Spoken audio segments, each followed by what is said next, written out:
run that back, you. And I love it. And I love it. Hundreds on the table, 20s on the floor. Let's run it back.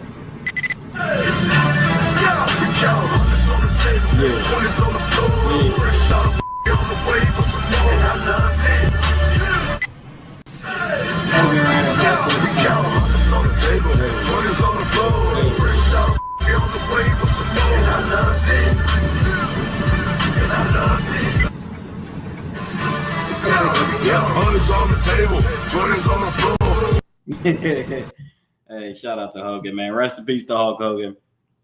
Welcome to the page. Welcome to the channel. You guys know the routine here. This is your host, Lord of Lips, with another installment, another live stream. I want to say, before we get into everything, like and subscribe, leave some comments. Everybody join the chat. I need to load up my other channels so I can go ahead and copy this link because I want some good discussion today. We got really got a lot to talk about. But yeah, like I said, welcome to the channel. And we got a comment already. He said this should be titled Santeria. Santeria. Shane says it should be titled Santeria because, they say death comes in threes. How appropriate. They rush in like Soviets. Give me a second. Everybody bear with me. I'm a little bit late because I was trying to get it together, but clearly I'm still not really that ready. I'm trying to get a link copy link. Bear with me. Let me stop sharing Hogan. All right, we're almost there, guys. Just give me a second, please. And I love it. Copy. All right, go ahead and drop this link. Why is it not letting me paste my link?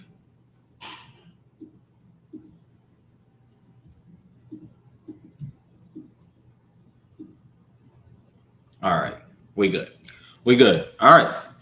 All right, we good. We're here. So everybody, like I said, welcome to the page. I really don't want to waste no time, man, because like I said, I'm running a little bit late. But yeah, rest in peace, Hulk Hogan. We got news this morning that Hulk Hogan transitioned. I think he had a stroke, I want to say. And they got some sort of video. I want to see if I can find it. They got some sort of video of Hulk Hogan just talking yesterday and looking fairly fine. He looked pretty normal. Everything looked standard and stuff like that. But, as everybody knows, these athletes, they put their body through a lot, not just in wrestling too, even though we know it's fake, even though Hogan kind of ushered in the era. Well, Hogan was part of like a golden era of wrestling. Shane said, how do you feel about Hogan getting his back kicked in? I was going to come on here and kick his back in a little bit. No, I'm joking. I'll give it a few days because in reality, this is another fellow human being. His family's obviously grieving his death. Like I said, there's a video that I just came across where he looked fine. Everything was routine just as of yesterday. He had an interview yesterday and he was kind of talking about some stuff he had coming down the pipeline. So obviously his family's taking it probably pretty hard. So, now there is allegations and not allegations, but actual video evidence and documented proof of him having some racist rhetoric in the past that we all know about. And then obviously the leaked sexual deviancy that Hogan was a part of a while ago too. In fact, what's funny, guys, is if you guys don't know, I think it was the anniversary of this porn video that got leaked. I think it was a decade ago. I want to say, and this video kind of fucked with Hogan's career a lot. He was blacklisted a lot and stuff like that. And I think it was the anniversary is actually today. So I think he died 10 years to the date of the anniversary of that leakage of a whole bunch of videos and stuff like that. And then, Hogan already went through a smear campaign and stuff, like I said, back during that 10-year period. Hogan survived a lot, man. Obviously he didn't survive this stroke, but he survived a lot of media attacks against him, including the racism shit that he's been accused of for a long time. Hogan was also a part of the new. I'm smiling because I don't want to say certain things. Hogan was also a part of. Oh yeah, I'm gonna get to Malcolm Jamal Warner. Malcolm Jamal Warner was a brother, so and I don't mean like black. I mean, uh, I'll get to Malcolm Jamal Warner. Obviously, rest in peace to him, man. Another iconic legend, part of the Cosby Show, and also a brother that really just didn't sell out. He just really didn't sell out. He kind of stayed true to what he was doing. He did not take. He said, "Who's a white legend?" Hunter said, "Who is a white legend that you would be sad to go?" You know what's funny? Hulk Hogan was my favorite. I told you this, Hunter. Hulk Hogan was my when I initially got into wrestling. Hulk Hogan was coming back. They did a little. It was about to be around WrestleMania. This is when I first like kind of was getting my legs into wrestling. And Hulk Hogan was coming back, and so they were doing the whole thing. You know, it was Hogan knows, and I remember there was also a video game, and this was me. I was into wrestling as a little kid, but I wasn't really aware of all the characters and all the ins and out of what was going on. But when I was able to remember, Hogan was coming back. Shawn Michaels super kicked the hell out of him. They was promoting WrestleMania. Hogan and Shawn Michaels, HBK was getting ready to have a showdown. But then they also had a game coming out, and I can't remember. It wasn't SmackDown versus Raw. It was like Day of Reckoning or something. And man, God bless the early 2000s with those wrestling games. Those wrestling games used to be so iconic and so great. But yeah, really good graphics. And Shawn Michaels was doing his. He was getting ready to do the super kick, and he was stomping, and the whole arena was shaking and stuff like that. So I remember it really hung on to me. And then I fucked with Hogan. I was fucking with Hogan, but there's plenty of white legends that I would be sad to see go. I was sad to see, even though Ozzy's got some history too. But Zach says April 2012 was the Hogan sex tape according to Wikipedia. So yeah, maybe it was 13 years ago. Zach also said Ozzy too. But I mean, yeah. I mean, I don't like, this weird. I understand people standing on business in 2025. Like if it's fuck you, it's fuck you. Especially, everybody's kind of clicked up, and if you speak out about certain communities and stuff like that. But there's also a human element where you really don't speak ill of the dead. So I troll and I joke, and I know I made a little comment earlier about the world got a little less racist today. But like just on a human level, like I said, his family's grieving and stuff like that. So, we need to at least give them time to grieve before we start kicking his back in chain, but he shouldn't be saying no racist ass shit. Hunter said that was my point. Every white legend that you would be sad to go has said the N-word confirmed. Yeah, have they said the N-word with the hard R? I can't be sure of that. I can't be sure of that. We know Hogan, Hogan likes the N-word with the hard R. He don't like the N-word that Jeezy was just rapping in that song. He likes the N-word with the hard R. Hogan comes from a different era. Hogan also likes to slap bitches. Let's just be real about what's going on. Hogan, we all used to watch the show. Hogan knows. His daughter, Brooke, used to drive him fucking crazy. She's a whore. And Hogan don't mind putting his hands on some women. Let's just put it that way. You think that big diesel nigga that picked up Andre the Giant wouldn't put his hands on a woman? Of course he would. Let's just be real about what's going on here. But yeah, like everybody mentioned it here, Ozzy, Michael Jamal Warner, and Hogan. Death comes in threes. I don't want to say on the Final Destination shit.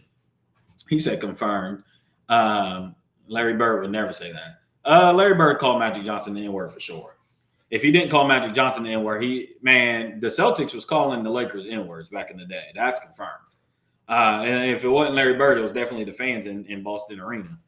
You could bet your happy ass that. But yeah, I'll be sad if Larry Bird goes. But death just don't hit. Death is weird. Zach says, "Do you remember that reality show Hogan had?" For sure, Hogan knows. And it was his whole family and stuff like that. They took that shit off the air when he had racist remarks, and then, like I said, the porn shit got leaked, and they was done with his ass. And then Hogan's kind of been out of it since then. And if you guys remember, and I shared it on this platform, maybe a few months ago, they tried to do a little promo run for WrestleMania. They tried to do a promo run before WrestleMania. Hogan was met with some loud boos, and I felt bad. I shared it on here because he did not get received well in that WWE arena, And, you know, Hogan is a WWE icon legend. He's probably, I mean, he's known as the most popular iconic wrestler that they're ew, don't be putting those emojis on my motherfucking stream. Don't be putting those emojis on my stream, especially when you talk about Hogan's sex tape. But Hogan's known as the most iconic. I mean, he's Hulk Hogan. He became an action figure. He became like a real life figure. He became a term. You know, when you get Diesel and stuff like that, I mean, he's Hulk Hogan. You know what I'm saying? He became a phrase. So, you know, all the iconic phrases, all the brothers, all the finger waves, and all that stuff, iconic. But yeah, like ultimately, the thing needs to be set around this whole superstitious, like death coming in threes, you know. So when when the first one was announced early this week, and rest in peace to that brother, man. I think news came out about kind of the details on the incident of him drowning on a family vacation and stuff like that. It's just a horrible. He was 54. Shane says Hulk Hogan transcended wrestling. Crazy. Oh, beyond. I mean, Hogan was into style. He was a fashion icon. I mean, you think of the bandanas. You think of some of his outfits and stuff that he used to choose. Hunter has an old Hulk Hogan action figure that he needs to sell. Man, I'll put that bitch on auction so fucking fast right now. Ain't nobody buying action figures no more. That's the thing. It's just a different time. But yeah, death coming in threes, man. It's really, really weird. It's really crazy. And this one happened in such a 3-day sequence. You know what I'm saying? It was just like boom, boom, boom, boom, boom. So everybody was able to kind of anticipate and feel it all together, except Terrius, who's oblivious as hell, apparently. He was the first WWE actor for sure. He got into films, all of that stuff. He kicked down so many doors, and paved the way for so many avenues. And wrestlers today owe their whole check, or at least 80% of their check, to Hulk Hogan for sure. I mean, that at WrestleMania with Andre the Giant changed WrestleMania, put asses in seats, box office. Hogan checks all those boxes. Yeah, he also had the speech at the RNC last year. Was crazy. I watched it live, and that's where I was kind of getting to, where he wasn't received real well at the little promo they did. I can't remember if it was like Survivor Series or SummerSlam or whatever it was, but they was rolling out WrestleMania, and they brought him out this year back in April. I want to say April or March. I'm gonna find it. And it's like, this is crazy. This is such a crazy thing we do. Here I am on stream. This man just literally died today, and I'm trying to pull up videos of him getting booed. It's like it's a sick thing we do, but that's what we do. This ain't loud enough.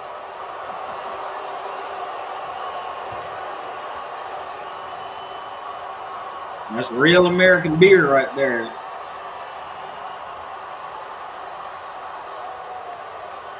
They call this turning heel. I think they call this turning heel, I guess.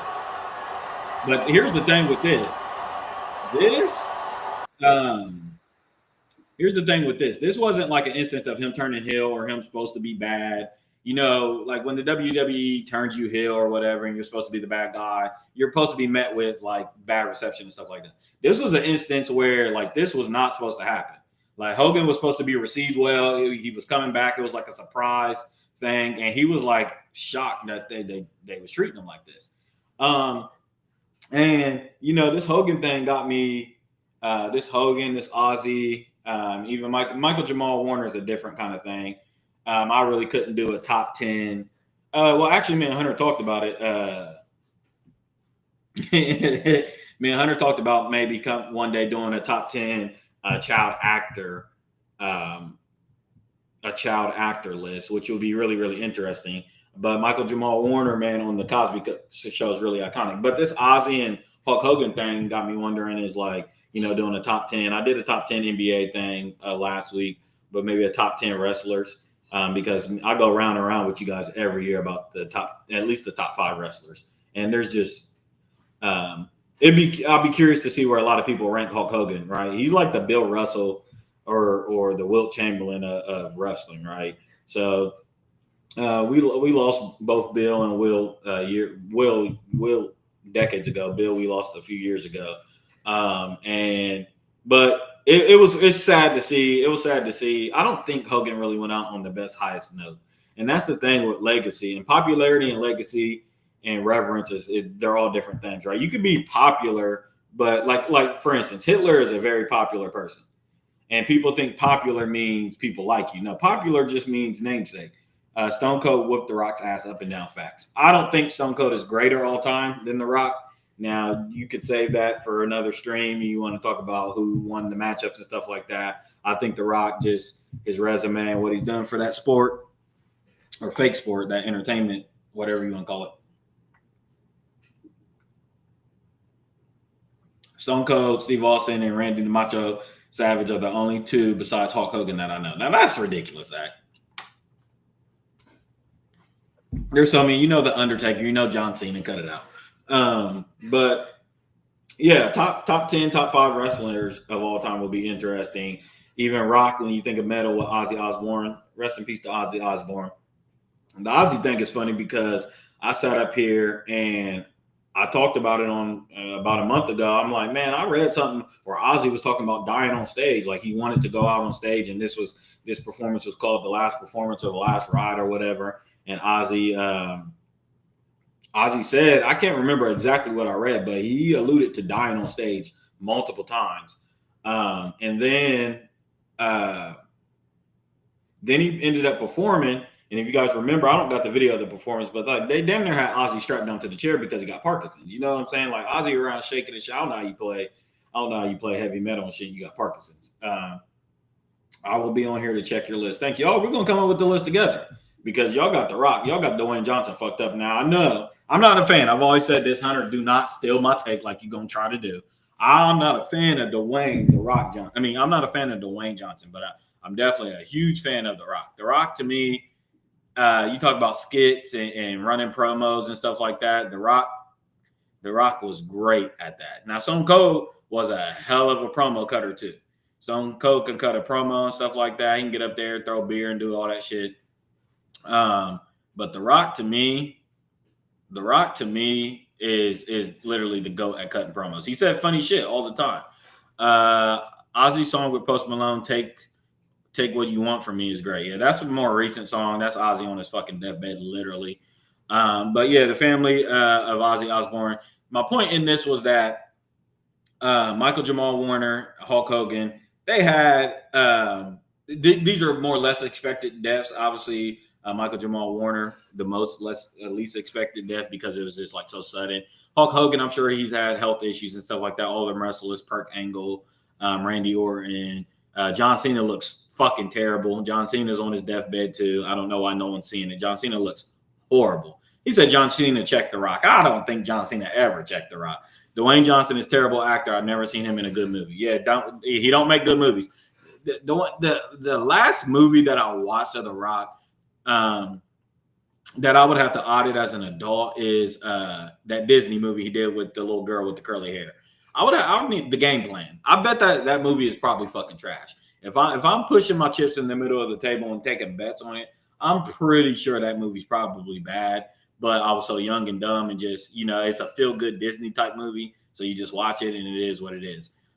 People that are watching this live stream from home via YouTube or my Facebook, please, if you're watching from the Facebook, please click the link in the bio and get over to YouTube so you're able to leave comments. I don't mind the views. I encourage the views and stuff, but I would like to get some more interaction on here as well.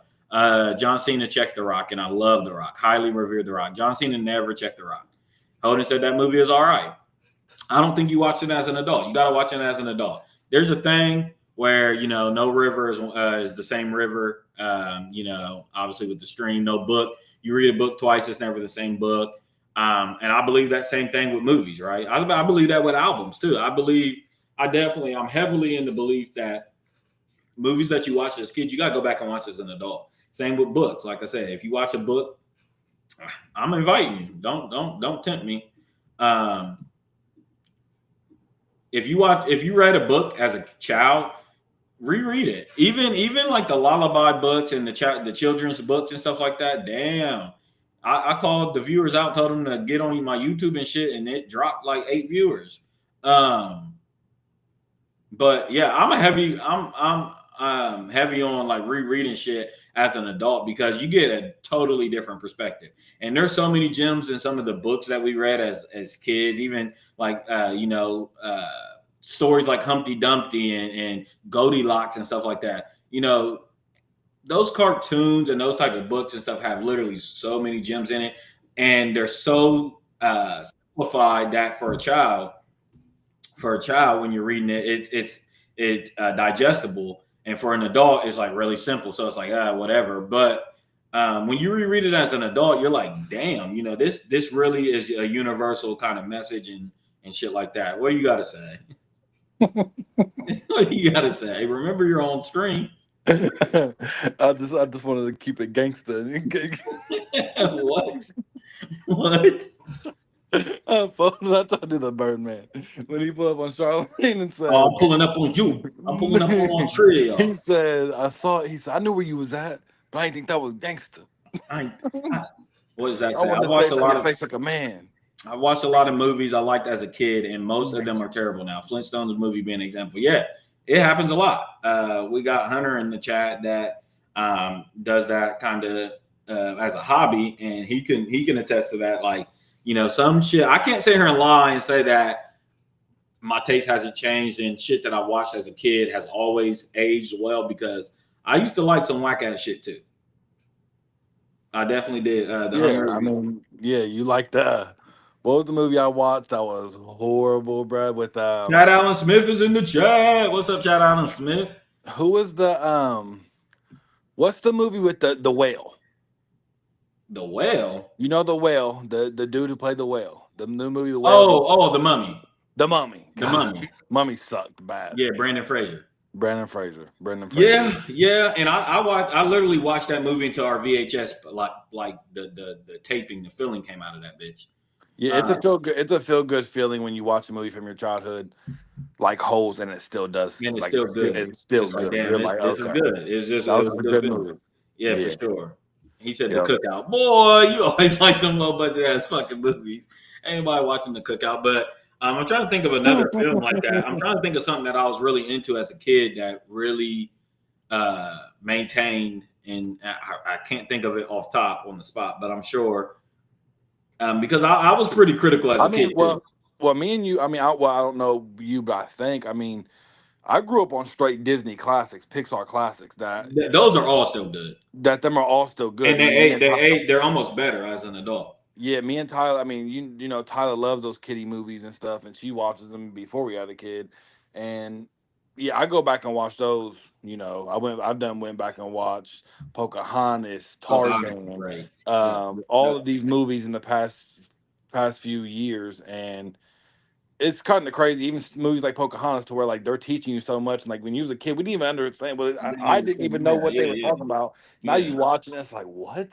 Gems. Yeah. So most of those Pixar, Ants, A Bug's Life, them are all my movies, man.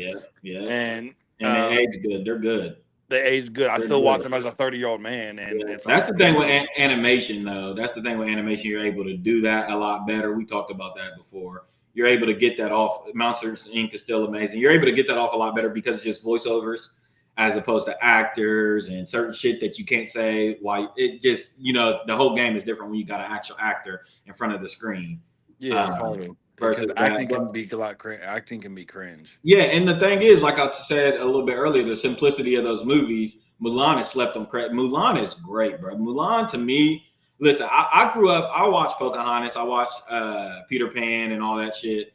But we used to watch, my family can attest to this, Chad Allen Smith's in the chat. We used to watch Mulan until the tape popped. I grew up on Mulan a lot. The genie? With the genie with Robin Williams?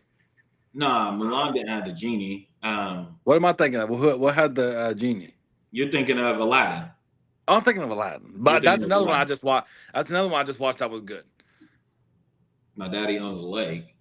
Batman, Mask, and Fantasy. But what I was going to say is those movies do a good thing. And here's a cheat code. Directors and everybody, writers out there, here's a cheat code. And it's hard to do this because so many Universal classic stories have been already used. But if you can, I had a movie night last night with my parents and my family, and we watched Sinners and Nope. And the things that those two movies do, that those animation movies do too, they put that central message in there, that universal central message, like a cultural message or something like that. Like for instance, we all know the stories of the big bad wolves and blowing the houses down. We all know the story of the Goldilocks and the bears and stealing people's stuff. Like there's those central messages that kids can understand and adults can get it at a higher level when you're an adult and you watch it and you go, oh, okay, I kind of get the central message on what the whole story is about. If you can put that into a movie, it's damn near going to be a classic because those messages span across all time. What is the message of of Big Bad Wolf? Big Don't Bad fucking Wolf. Don't fucking have a straw house. I'm right. Get you a nice fucking brick house. Get you a brick house. Like what's going on? Right.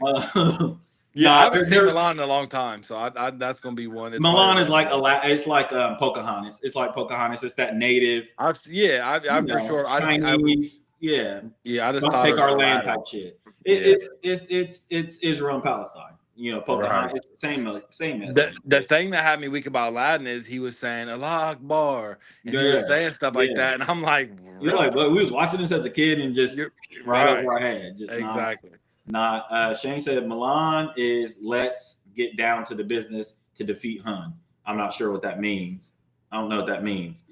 Hire a better construction company. Yeah. I mean, no, seriously, all of those, and Hunter's going to see this, and I can't wait to talk to him about it because he has a son. And when you start reading those stories, those bedtime stories and stuff, all of them, every last one of them have those central messages in them. Right. Different versions of them, like don't steal, don't do this, or the boy who cried wolf. Boy who cried wolf. Yeah, all of those got those central messages, and that's how you have an instant classic because it's like, what are you going to do when someone has that into a story? You know, right?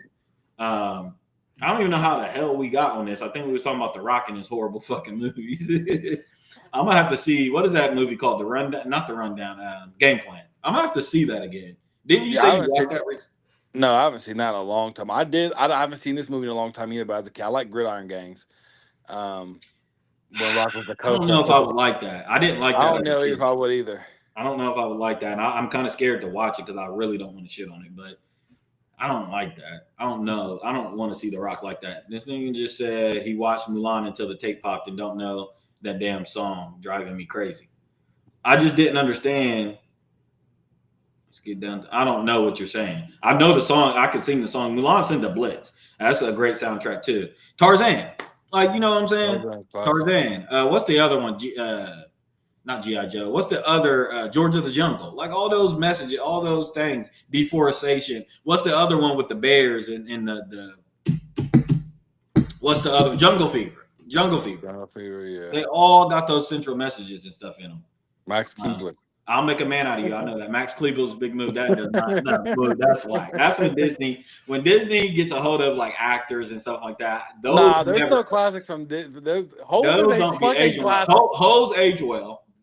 And I'm sure there's more that I can really think of. There's for sure more. But like Double Trouble, Cleveland. Yeah, they definitely did have. If you watch them today, you'll be irritated at that. Yeah, Freaky Friday classic.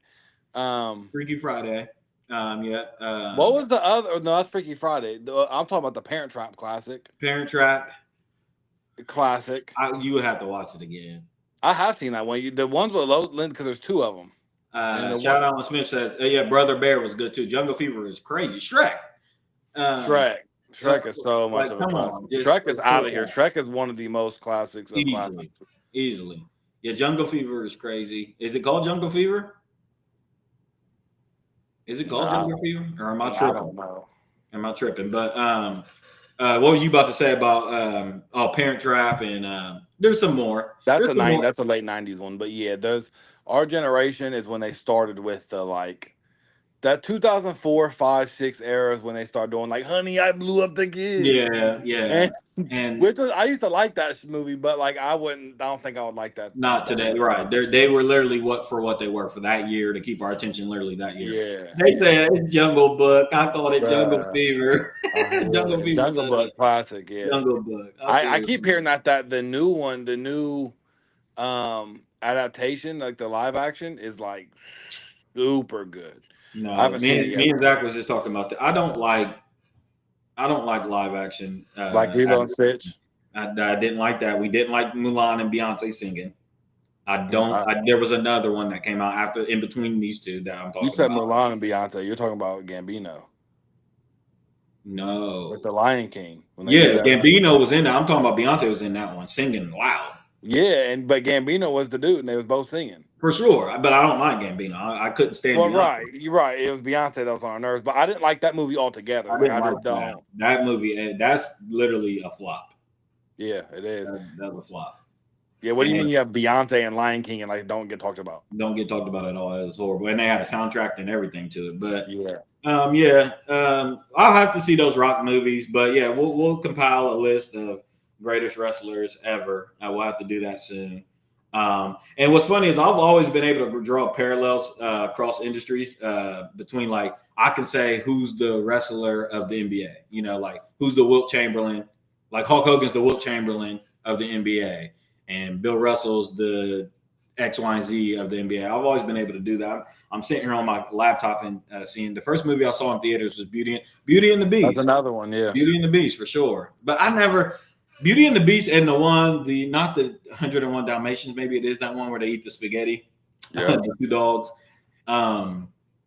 Those ones are so 90. I don't know. Those ones used to make me sick. Little Mermaid always make me sick. I like all those. I like Fox and the Hound. Fox and the Hound. That was another adaptation. That was the adaptation that was trash. It was Mermaid. Yeah.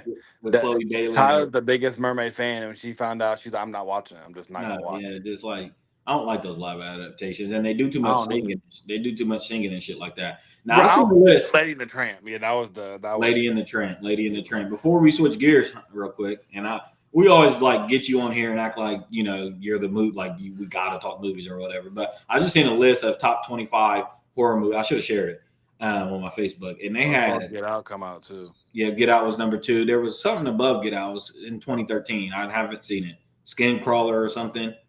Oh yeah, I've heard of that. Something like that. The New York Times actually just dropped the top 100 movies list of the 2000s, and it was all actors and directors, and all of them voted for. So it wasn't no fans. It wasn't right. It was like people in the industry who voted for these movies. And Parasite came out at number 1. And I gotta see that. You know what, bruh? I ain't even trying to play. And we said this at the time, and the movie's great. The movie was great, but we knew that there was something going on with this movie. Everything all at once ain't talked about like I would think it would be after the fact. But it came on there. It was high. It was like, I want to say 20. I'm saying I almost feel like I'm saying like the people don't reference that movie like I thought they would. Nah, they will, especially because they won't. I think they will, bro. That movie is super, super good, and it is, but I think it's confusing to a lot of people. The general public, it did not do like for the Push It guy. It swept everything. Yeah, and it broke A24. It did. It broke that industry doing that. That was the first time that will happen, and now it opened up. So now, like, what it did do is, nowadays in this year, we care about more of like those films than we care about big blockbuster films because of that movie. Yeah. But So it's kind of changing. It's changing back again a little bit because Hollywood's trying to make a comeback. But I guess when everything all at once came out, Hollywood's been dying since the pandemic bad. And so we had to rely on A24 movies and those indie films and stuff like that, which I like. I like me a good indie film, but I also miss blockbusters. I do. Yeah, I do too. Even though like Superman came out this year, I was a blockbuster. Mm-hmm. We had something at the top of the year that was big. Oh, Sinners and F1 is big. Yeah, but they weren't really Sinners wasn't supposed to do what it just did. Like it was like the third gross high horror of all time. So wasn't supposed to be that when it came out. No, like it was anticipated. Yeah, but it wasn't like supposed to be. It wasn't supposed to shut the fucking summer down. Like Superman has got motherfuckers in asses and seats. Which I don't know. I don't care. I just don't care enough. I don't like DC. Like I'm not going to like. I'm not going to say I'm not going to like them. That movie is not going to be move your needle at all. Nah, like even if I go in there and like I leave and I'm like, that was cool. Like that's Right. what it would be for me. If Right. that's it At was max, at best. that's my yeah, it was cool. Some dope scenes and that You was it. won't But go like back to it. we'll Won't be never thinking ever about it. yeah, that's just how most of those movies are. Jack Stewart, The Prisoners is the most the most overrated movie I've damn near ever seen. I haven't. I thought that was a show. Oh, It's no, that's that Prison movie Break. with Prison it's Break. Hugh Yeah, I know about Jackman. prisoners. Yeah, I know about prisoners. I'm It's tripping. so, bruh, I don't know. It's cool. It's a good movie. It's a long movie, but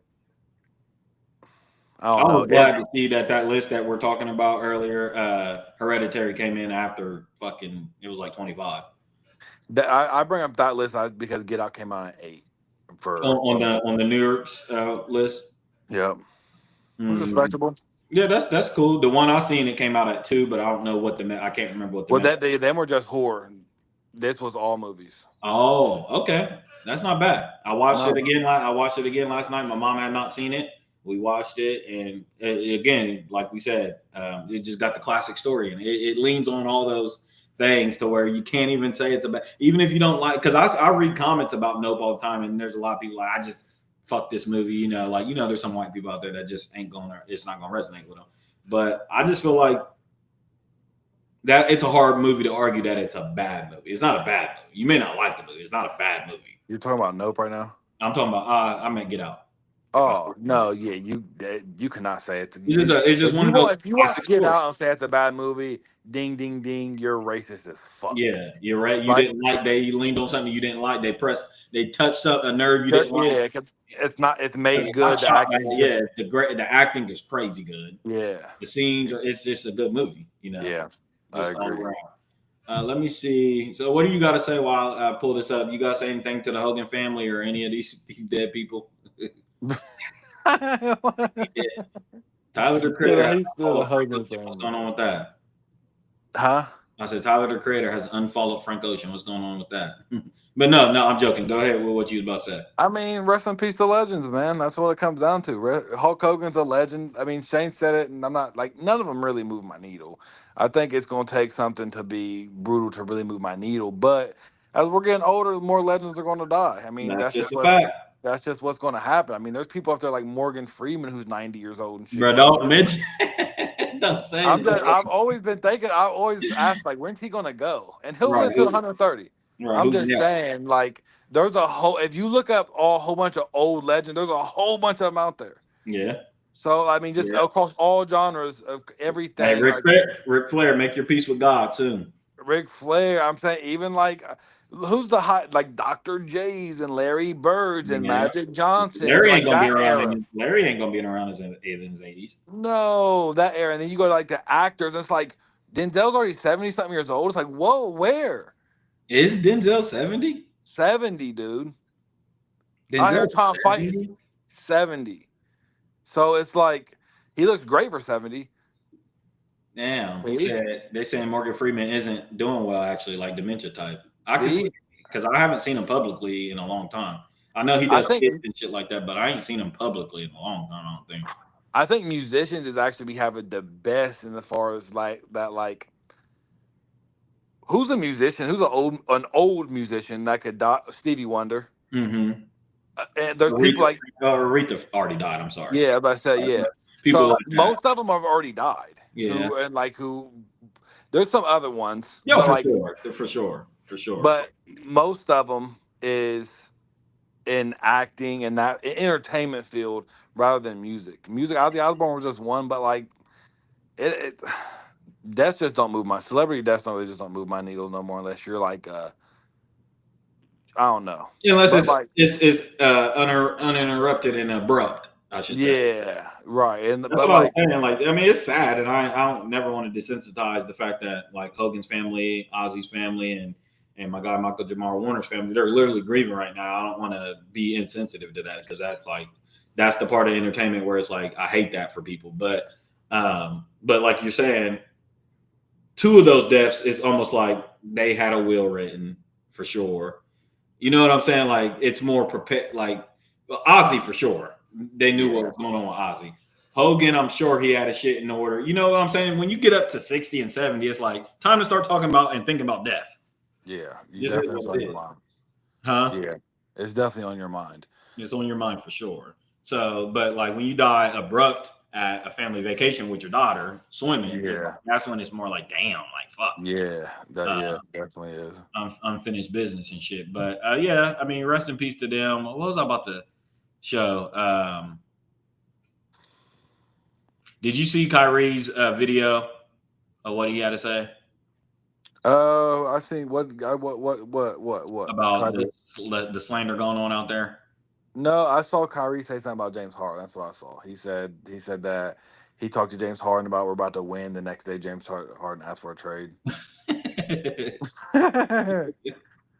That whole Brooklyn Nets fiasco was a fucking They're flop if so you lucky. ever seen one. They're so lucky that we exist. And oh, we got somebody in the chat.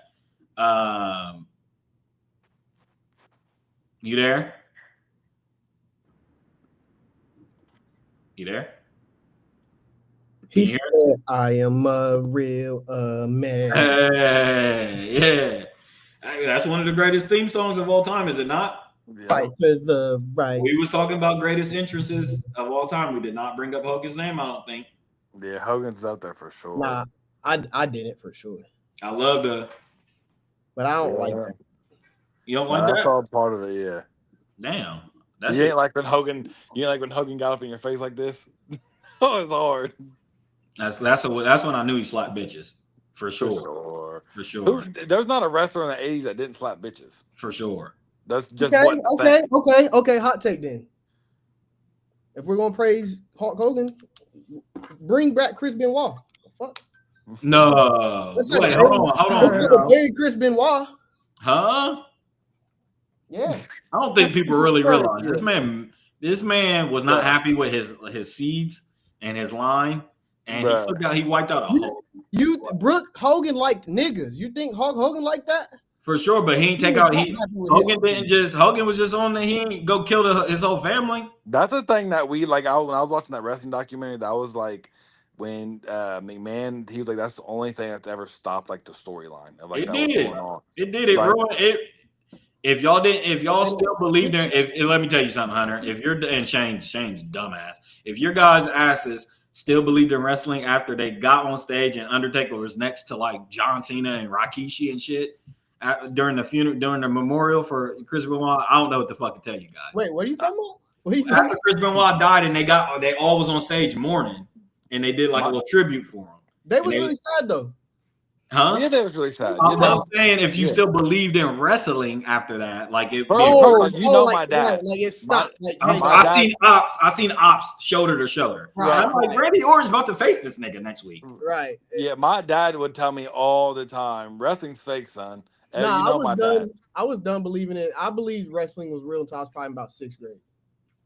I see what I believe is what I still believe. That wrestling hurts. I used to say it all the time, like for sure. I used to like no the moves they're doing like when Jeff Hardy's jumping out 20 feet. That's real, like there ain't fake. They got to be athletes. But I'm telling you, until I was in about 6th grade, but hold on, this is the thing is I thought it was staged still, but I thought they were still getting like. Okay. I'm not mad at that. When I was in 6th grade, I didn't see the fake punches. I thought there was real punches. No, that is delusional. I knew it was fake, but the punches was always so OD. Look at him stomping. The punches was always so OD. I stopped believing that. This is, and I'm gonna switch gears off of this wrestling shit.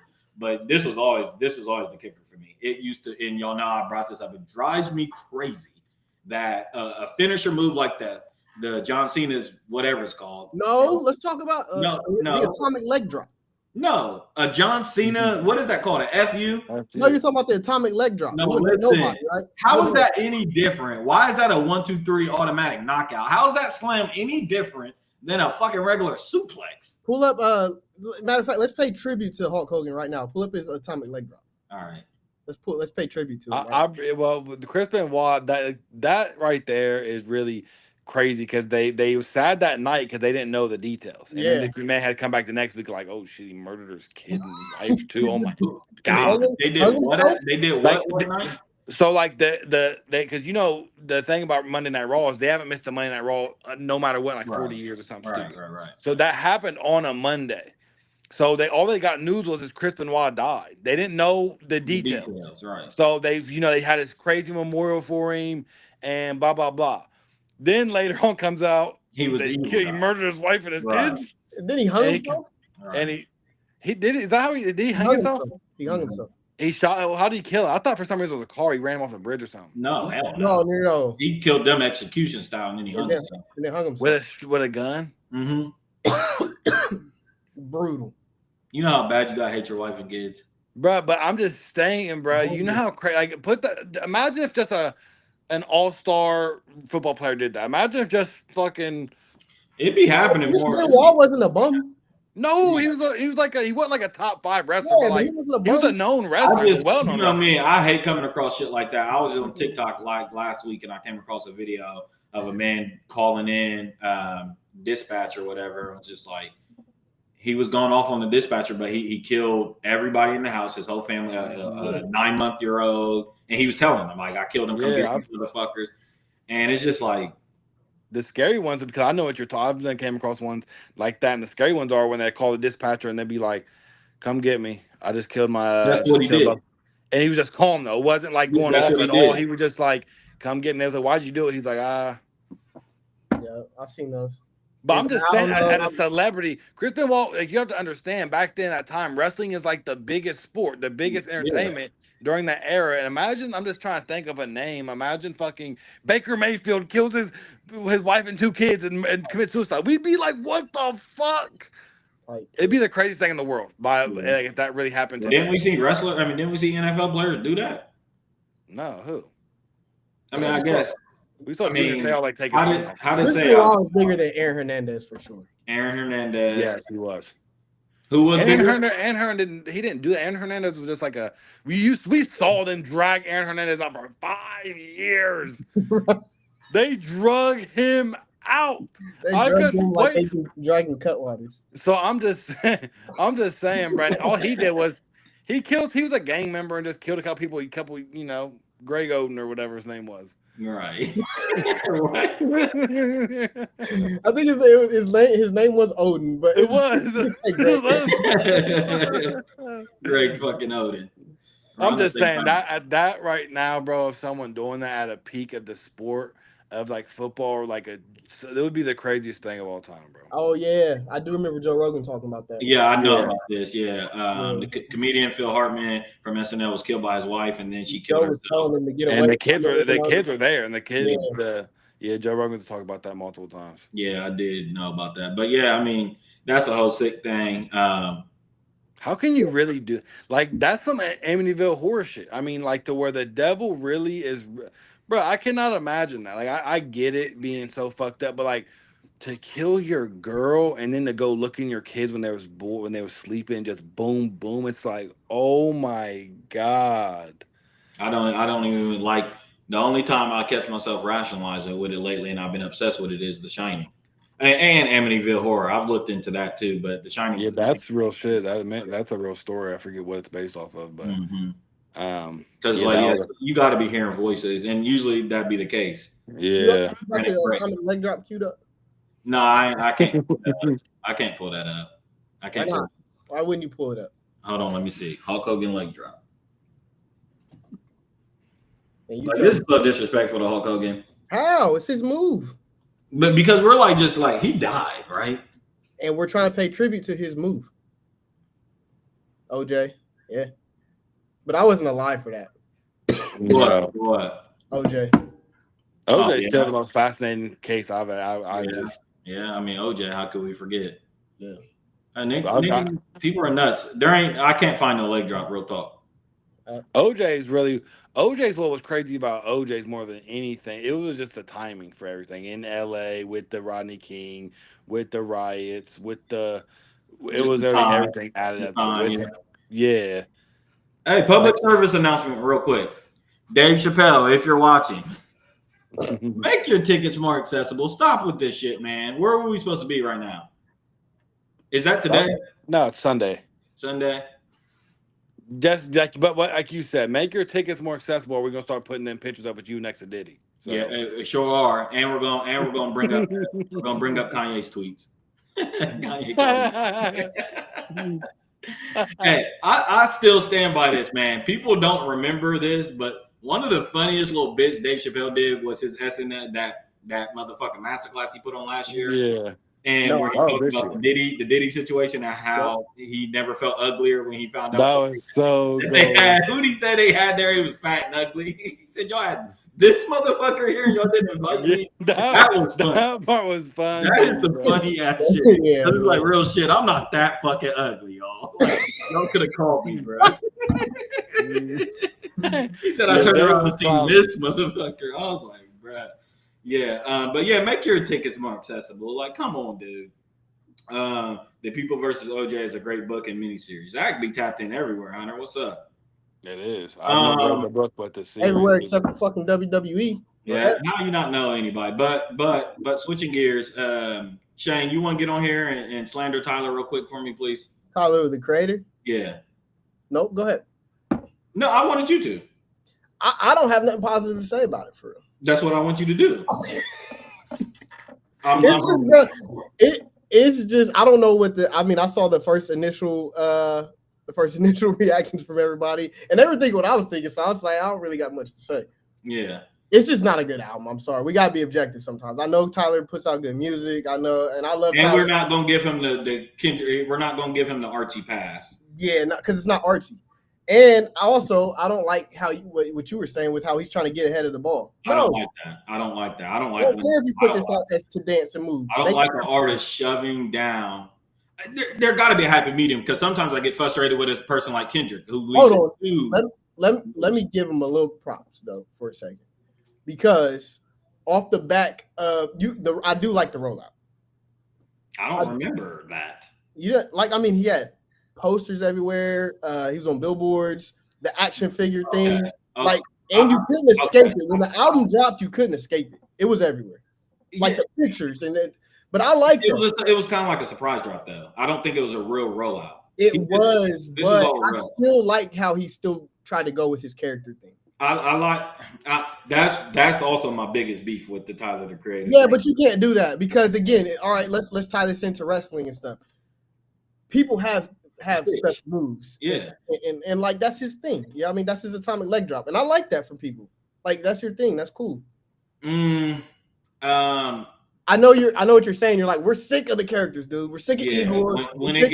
Because then it gets to But he's always done that. Wolf Haley, Thurnis, like he's been doing it since like 2008. So yeah, I don't know.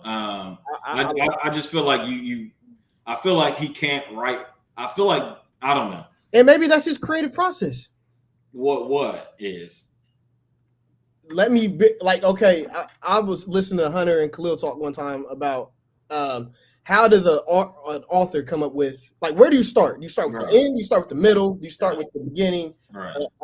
Where does the thought come from? And his might be sketching out a character or something. Yeah, I can see that. I think that's exactly how he started. I can see that. My thing is more like a bird's eye view problem with what you're saying, because you're right. I can see it. I just don't like when shit feels too gimmicky or like too mundane. Like this album felt gimmicky. It felt to me. No. To me, this felt like Tyler's GNX, and that's also my problem with Tyler, is that I think he continues to. Yeah, I'm glad. Yeah, he continues to mirror Kendrick's work. Like, okay, I don't like him leaning. We all have known that Odd Future and them have come from the West Coast, right? Yes, yeah. But they were never West Coast, right? No. Super awesome. I don't like how he's trying to talk West Coast now. Yeah. The rap like that. The rapping, yeah. The whole gimmicky rap, the cartoonish rap shit. Yeah, the 843 milli, like the yeah. I don't like that. And he's leaning into that only because it's Kendrick and them made it cool. That's what they're trying to make a wave out of it. Yeah. I won't spend a lot of time on this, but yeah, my overall thing is like it's not even about the music. Like there's a few songs on there that I think is cool. It's just I want him to.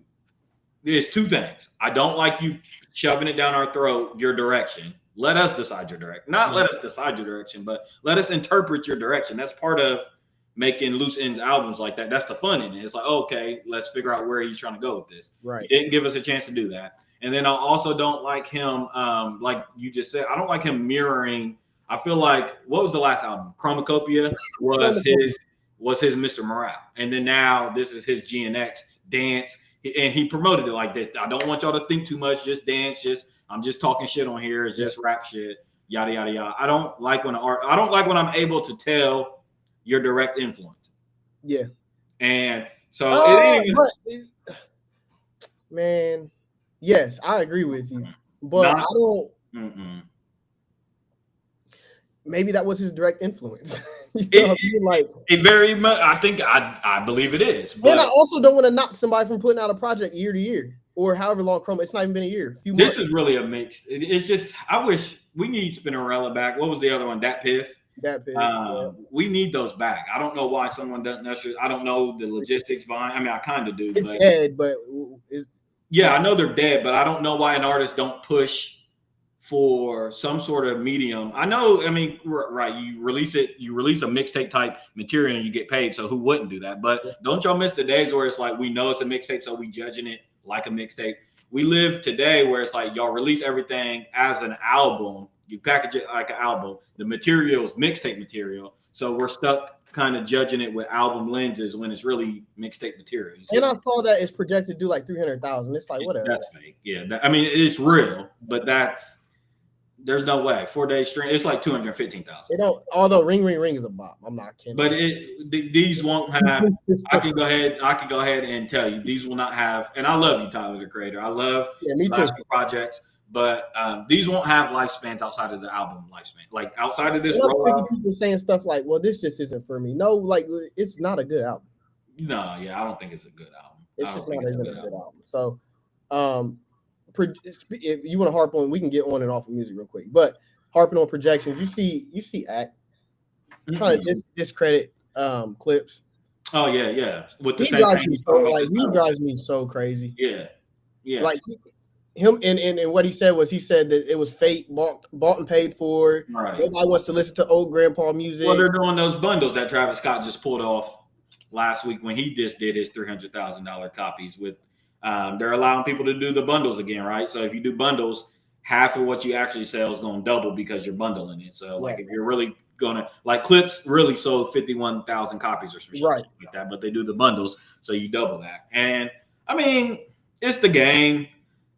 That is not even more my beef. We never, very, very rarely talk about numbers outside of just pure what we think the projection might be and stuff like that. But my beef with Act was how he talks about the music, and it just furthers the conversation of dog. You were never that guy. You were never the guy that nobody listened to for a musical opinion. No, that's what I'm glad we could segue into this because we talked about this, and us three talked about this maybe a few months ago when we got on here and argued about the streamers.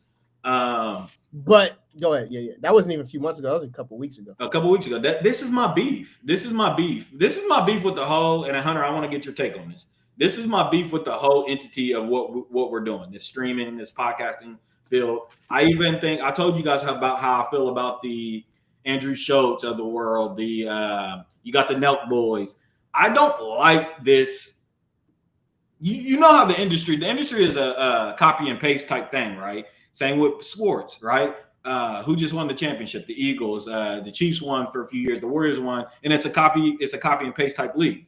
The industry is the same way. So the industry seeing where podcasting was, where streaming was, and then they take people that was in the TV field or in some other field, and then they put them in these.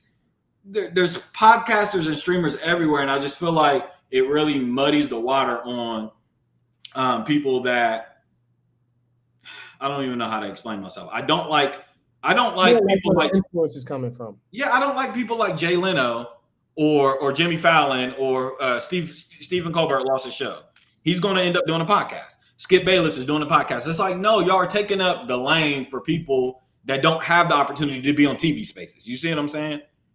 This is like it's a free market. So how can I really complain? But it really limits the space for people like us. Or like myself, because I was everybody's beef when Michelle Obama started her podcast.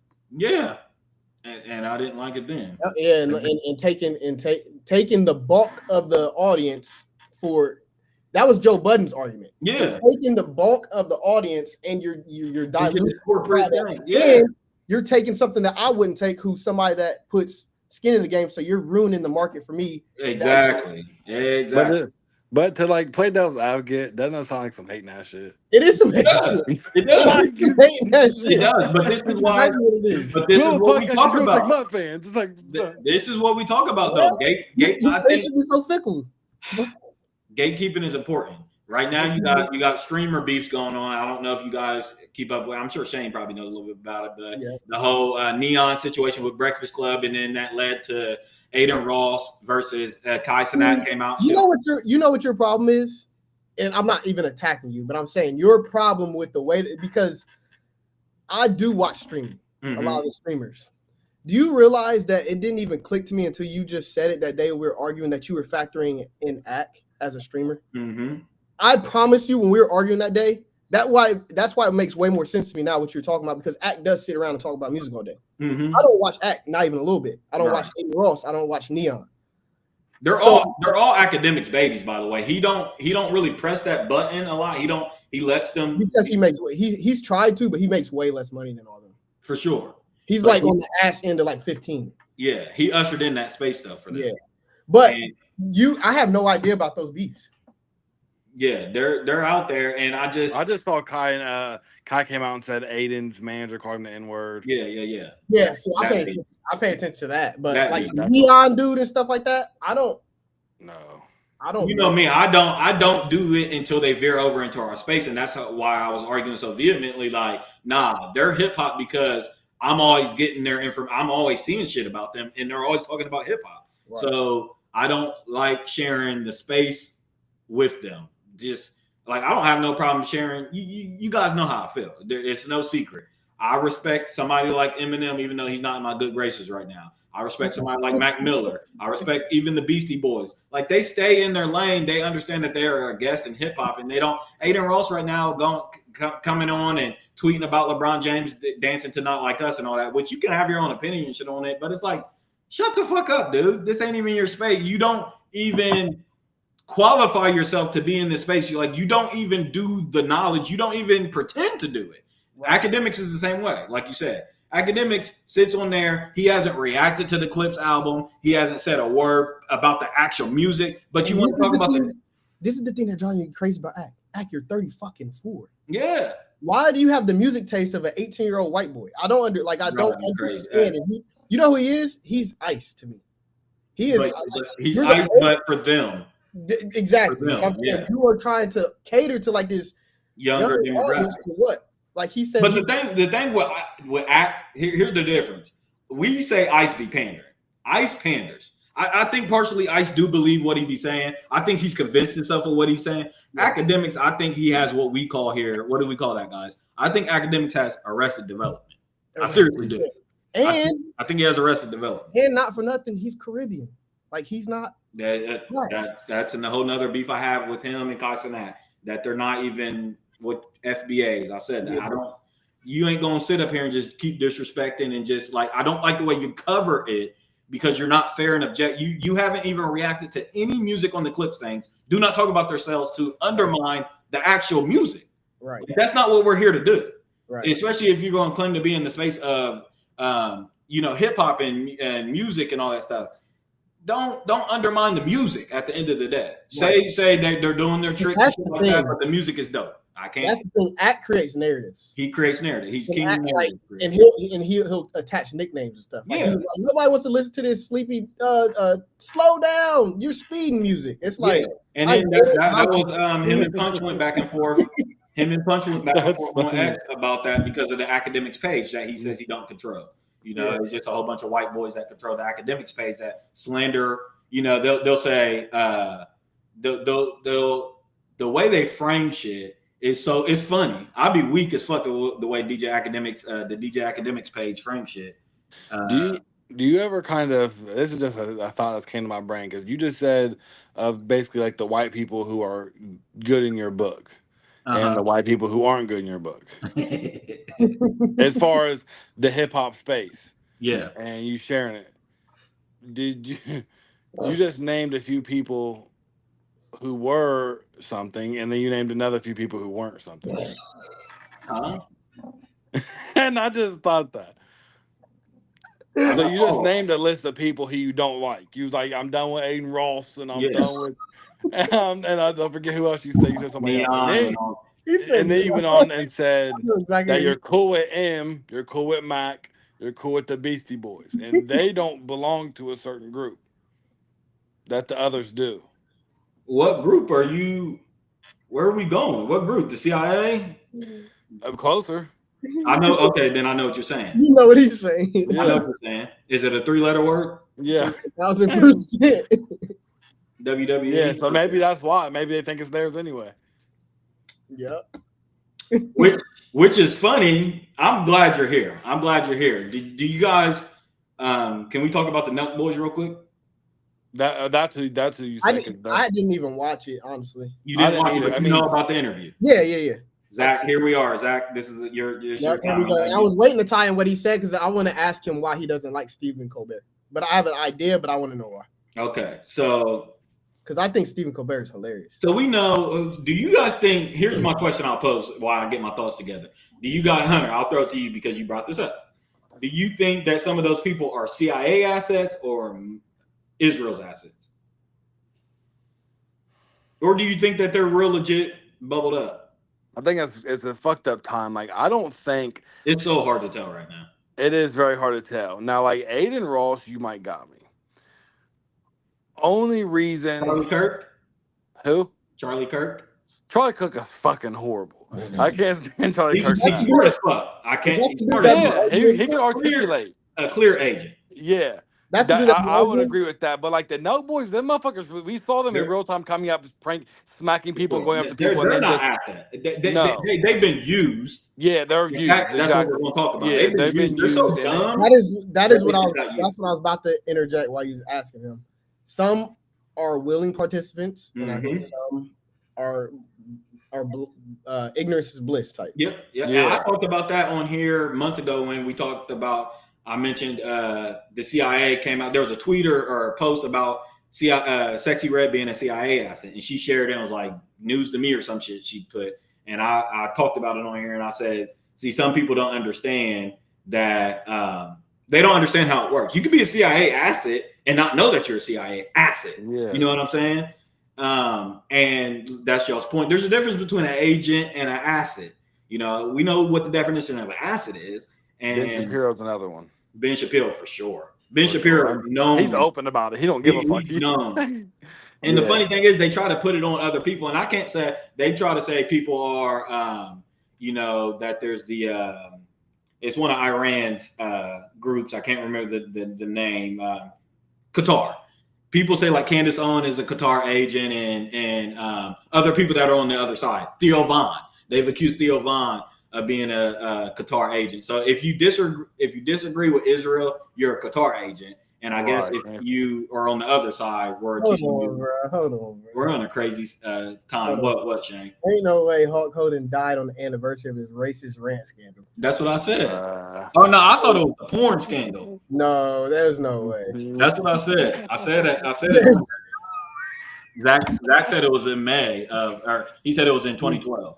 It says July 24th, 2015, Hulk Hogan fired from the WWE after reports of racist rant. Now you tell me. Y'all tell me. That is Lake Lanier as fuck. Y'all tell me. And maybe how am I supposed to believe in that? Now I don't think that. I don't want to go down that rabbit hole. But what were you were saying that you can kind of see the difference? Aiden Ross is in between for me because I could see that, but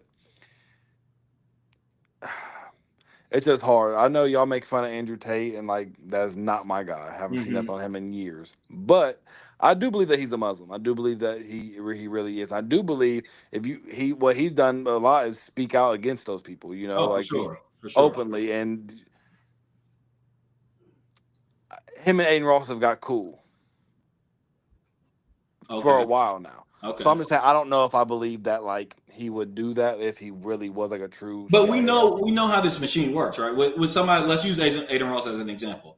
I'm not necessarily. There's some people that are not known agents, but them being agents, they're like Myron Gaines, but that's a topic for another day. They infiltrate the industry. They infiltrate the industry as an agent. There's other people, like we said, like an Aiden Ross, who I think might have had an organic come up and then is bought and paid for. You know what I'm saying? And we see where everybody's seeing how this whole kind of blackmail machine is working. And it's through sponsorships. It's through like, okay, you're signed to Kit, but who owns Kit? You know what I'm saying? Shit like that. Well, Aiden Ross, he owns Kick. Yeah, he's got ownership. That's his thing. He owns like 60% of it or something crazy. That's his thing. Why he getting so much money? Mm-hmm. I think Aiden Ross is the second highest paid streamer behind the XR, the dude that sat with Drake. Yeah, the pink haired nigga. Yeah, and then it's like Kai Cenat. Yeah, Aiden makes it, and Aiden don't even stream no more type shit. He's just making money off of other bullshit. Just Aiden to me is an asset for sure. You know, I'm not a fan of Aiden at all. Never have been. I've never been. Never have been a fan of Aiden. But real quick on this Nelk Boys thing. I think like them, they're so done, and they're 30. They're in their 30. They're our age, right? Our age, yeah. And it's like we talked about this too, us three. And it's like, man, we started our podcast in 2019, and it's like, I wonder, I don't really think this, but like they got to sit down with Benjamin Netanyahu. You see what I'm saying? They just sat down with Elon and Trump. That's what I'm saying. But it's like, where are we at I mean, that's crazy to me. That is kind of crazy. It's crazy. And the thing with that, and I know, Shane, you haven't watched it or anything. I haven't watched it in full, but I've watched good segments of it. They're so dumb. Like I said, they're so dumb. They don't even know that they were doing. They don't even know. Yeah, they don't even know they was doing him a favor. They don't even know. They've come out and apologized and stuff. I've watched a lot of Nelk Boy interviews, and when they have people on like that, even when they have Trump on, the first time it got deleted, and they've had Alex Jones on. I remember that. They're fanboys. Yeah, they're frat. So they're like, then they got Netanyahu on there. They're just grateful and geeked that they got Netanyahu on there. How do you feel? They would have had a samba. They said that. I'm going to play it. They've come out and said, because they faced a lot of backlash, obviously, and he just apologized today. One of the other, I don't know the name of the dude. Probably the main dude.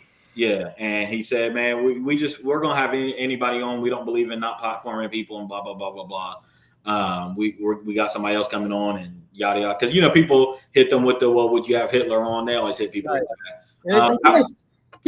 How do y'all feel about that kind of thought process? Like this is my thing. Let me answer, because this was my beef. You can't have them type people on and not and let them give them grounds to just say anything. If you're going to have them on, have a conversation. I agree. Don't give them grounds to just say anything. I feel like all three of us could have interviewed Hitler. I couldn't interview Hitler. I could do BB. We could have interviewed Hitler, bro. Hitler. Yes, we could have interviewed. With a translator? Huh? With a translator? I mean, clearly, obviously, but I'm saying because in the time period, you got to understand, back then the propaganda wasn't the propaganda like it is. Right? Yeah, it's that. I know what you're saying. So, I don't know if I can interview Bibi Netanyahu. You feel like you can't or can't? What would be your angle? What would the thing with Bibi? Hey, bro, why do you keep bombing these motherfuckers? Yeah, it wouldn't happen though. That's the thing, right? Because the president isn't going to allow you to ask certain questions. But I'm saying if we would have got the clearance that, hey, this is free reign, ask what you want. You don't think us three would ask what we want? Which people was, by the way, I don't want to. I got to use my platform to say it. People was under the impression that it was just a free-form podcast. This was dispelled. The Nelk Boys came out and said that they were so dumb they didn't even know Mozart was there. Sneeko had to tell them, like, that's Mozart. Like that, They said there's 20 people in the room. He's like, yeah, that's their guys, and they dare you to do something. Right. And he said that those people gave him a list of like 20 questions or something that they can ask. He said they didn't really stick to it, but they did get prompted questions. And we wouldn't do that. Huh? We wouldn't do that. But here's the thing, real quick, Shane. Me and Stephen just talked about this a few streams ago, and you weren't on here. It's all fun and games with 5 viewers. Yeah. Like, it's all, we can say whatever the fuck we want. If, I'm telling you right now, we was in that seat and listen. I'm gonna stop you because I know where you're going. And yes, it's all fun and games with 5 viewers. Number one, I know you and I know you, right? 2 things are going to happen. We're either going to have that interview and we're going to ask questions. Yeah. Or 2, we're not going to have the interview. Right, I agree with that. So I agree with that too. But I'm just saying, when you said that we could, I kept saying no because I was telling yourself like, my angle would only be truth. I couldn't beat around the whole, hey, bro. But I would have to ask those questions, which would get me killed. Yeah, well. So that's why I'm saying I don't think I could have that conversation because it just wouldn't be good. I would be like, and guess what? We just wouldn't do the interview. Yeah, that's what it would be. That's his point. The thing with BB is, and I said this on a few streams. I think y'all was on here. I got to give him credit because I reacted to his sat down when he came to the White House a few weeks ago, right before the whole Epstein thing, and they got that cleared up. Ironically, I watched his interview with not 60 Minutes, but somebody on Fox, and I'm like, man, I told you, Hunter. I'm like, man, he makes a compelling case. Like, if you listen to BB, and this is where it's sometimes dangerous. They say it's dangerous platforming somebody like that, right? I don't necessarily believe in that kind of theology. I think that you should be able to, like, truth got to win, and the best, not the best speaker, but people that are able to elaborate on thoughts, it must bubble to the top. So I do believe in giving Hitler, I believe in free speech. Long story. I don't believe in deplatforming people. Yeah, I believe in free speech. However, BB is good, man, because we all know his native tongue is not English, but he can speak the fuck out of some English. Hell yeah. He can speak the fuck out of English. And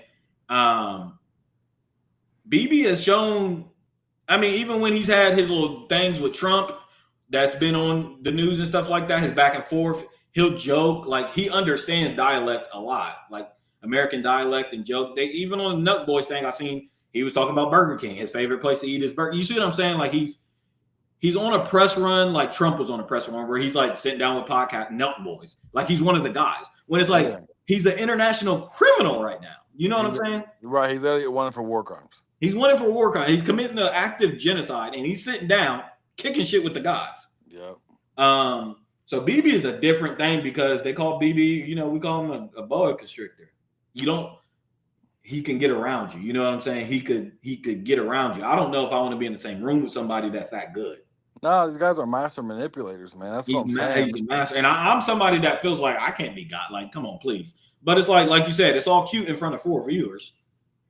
It's all cute. You would be nervous as fuck. Off the rip. Off the rip. Even if without the 20 Mossad members and all them in the room, like, you would just be nervous. You would know that everything you said. And here's my thing. You call me nosy. People call me nosy. Blah blah. But like, my thing is how, like, you always say, like, if I can get information out of people, right? Like, and from people who I've just met, and it's because I'm a curious guy and I ask crazy questions, right? So, like, if I'm curious about something, I'll just ask a random question that most people be like, "Whoa, bro, you're asking like, you only met him one time." That might be offensive or whatever. Right. But I'll just ask it just because, like, who cares? What the fuck? Right. And that's how I get to, like, well, I'm curious about something, I'm just going to ask you. And the only other way I could interview BB if they gave me 20 questions, I said, okay, so how was this? And, like, literally just didn't do, like, which is a robot, and just read the thing. It'd be a horrible interview. It'd be the worst interview of all time. So, and then you wouldn't be able to live with yourself in the future either. Right. Yeah. I mean, you would, but it's like, let's see what Zach said. BB is Israel's longest serving prime minister, 17 years, 299 days. Boy, get off of AI as of 24. Boy, what are you talking about, Zach? Don't give me all that. That's insane. But yeah, you're right. And like I said, I do have a beef with the Nut Boys because I struggle with this. I really struggle with this whole thing that's going on. Everybody, a lot of people's killing them, and then other people are just they're holding to the tier like we're going to interview anybody and stuff like that. I mean, how do you feel about, like, content? Like, it's weird because, when we started our podcast, 5 years ago now, we was definitely, like, it was nowhere near as watered down. It was nowhere near watered down as it is now, but, like, we weren't the first. No. We was inspired by other podcasts. For sure. And what if they would have looked at us like that? You know, I got my movie review page. You know, I got my book talk page that I just Yeah. started. And like, what if these people are looking like, oh, please? It's like, I like to think of myself different because you know me and I really do the homework on shit before I speak about things. But I'm not perfect. I'm sure there's been times where I've said Everybody was a rookie. right. Everybody was a rookie. And that's kind of what I'm saying. Like, you know, me and Khalil's book talk page is growing and growing and growing. But there's people who've been on book talk forever and they could be like, please, boys, y'all don't know. Y'all ain't Right. read shit. Right. And it's Well, like, well, we're trying and we're trying to get there. But yeah. my point, what I'm throwing to you is, how do you feel about people like the Nut Boys who have openly admitted that they weren't prepared? They really aren't the most qualified. How do you feel about them, content creators, getting that look? Like BB he targeted them. Right. You see what I'm saying? Like I bet BB, Trump hooked him up and stuff. they did. I listened to them. So how it worked, the White House hooked them up, essentially, long story short. Messaged them, they agreed to do the interview. Yeah. And it's like, I don't know how I feel about that, because it's like you're being used as an asset. Right. And I mean, yeah, they definitely are. And I just don't I bet a lot of money that Nut Boy just got that and were like, what, BB Netanyahu? Like, he wants to come on our show? Like, hell yeah, bro. You know how much? It's like, what? Yeah. First, I'm getting a message from the White House, although, like you said, they've already been plugged in with stuff like that. Yeah, Dana plugged them in with Trump a couple years ago. Yeah, so they've already gotten messages from the White House. But imagine you're running a stream, or you're a streamer, and you get. It'd be hard to be like, nah, we're good. Yeah, you're right. You know what I mean? If Trump's asking you, hey, I want BB on here to, like, you know, his image ain't doing good and we kind of want him, it'd be hard to be like, nah, we're straight. And the fallout for saying no. Yeah, we're talking about the fallout. We're talking about the fallout for agreeing to do it and whatever. But imagine saying no and you're on like their hit list. Yeah, or just not. It don't gotta be extreme to be a hit list, but like you're on our no good list. No good list. That's what your I mean. business deal's done. Yeah. We're not doing business with you guys. Yeah. We're not doing that type of shit. Yeah. So it's a lot into it, man. Yeah, that's a good angle. That's a good point. I do still kind of lean on the side of when you're talking about a literal international criminal at this point, like he's literally a war criminal. When you're talking about somebody who's actively participating or heavily a part of a genocide, and somebody at like a high-ranking official, I do think it needs to be a little bit more vetted. I don't lean on the side. I'm not saying don't go sit with Kai Cenat and stuff like that. I'm just saying, if you're the Nut Boys and you know you are unprepared and it's not really your avenue, and maybe Netanyahu can't get a look nowhere else, like he clearly came to y'all. You know, like you said, he's not doing good in the public eye right now. So, Joe Rogan, please. That's what I'm saying. Ice him out. He targeted them. They probably sent, realistically, he was probably requesting to go to multiple other platforms, and maybe some other people said, I don't know how true that is, because we would have heard about that. Probably we would have heard that certain platforms turned down BB Netanyahu. We would have heard that. Yeah. But the point is, I think that they were targeted. That's my belief, that they were sought out to help, like you said, BB's image, to normalize him, humanize him. BB's been on this tour. He's been at the White House twice. He sat down with that guy on Fox News. Now he's at the Nut Boys and stuff like that. And like I said, if you listen to him long enough, you can be convinced that this man isn't actively committing suicide. They did ask him about the Gaza starvation, and that they're 48 hours away from completely starvation, and the food, we know about the food aid trucks. And BB said, it's Hamas, what he's been saying, that it's Hamas stealing the food and shit like that. So he's able to platform lies and shift narratives and stuff like that. And I think when there's an active genocide going on, that is dangerous. Yeah, I mean, the president, everybody's been able to platform lies at the beginning of time. Yeah. I mean, the people. I mean, that's just the most people in power like that. They're gonna find their platform to spread their lies. See, but you're right. You're right. That's the old. I think we the people have more power than we ever have. The fact that we got politicians, the fact that an election is decided based off of podcasting and streaming, right? Like you have to, now it's the precedent is set. You have to be able to go sit on a podcast. Right. The fact that is the case. Like, it's so crazy. It's like CNN ain't enough. That's not even a metric no more. No, right. No, if you could go do the debates all you want, but if you can't go sit down with Rogan, if you can't go sit down with Theo Vaughn today, if you can't go find a black a Shannon Sharp, if you can't go sit down with those platforms today, it ain't gonna work. So this community of podcasters and streamers or whatever you want to say, they got to maintain that power, and you do that by filtering. You got to say yes and no to certain things.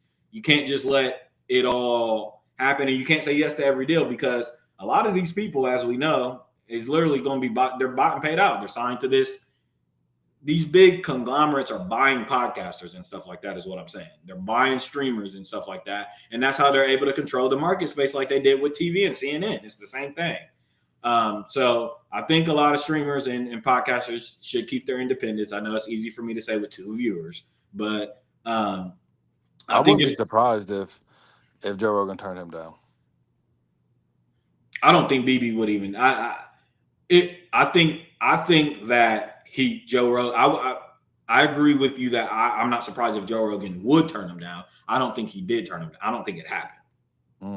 I don't think BB.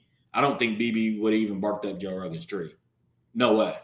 Yeah, I mean, he would know that it's no, Trump would probably tell him like, "Hey, well, that's no softball. That's no softball." Yeah, that's too high stakes. That's the biggest platform in the world, and you're gonna go up there and talk to the most curious man in the world. Yeah. You know what I'm saying?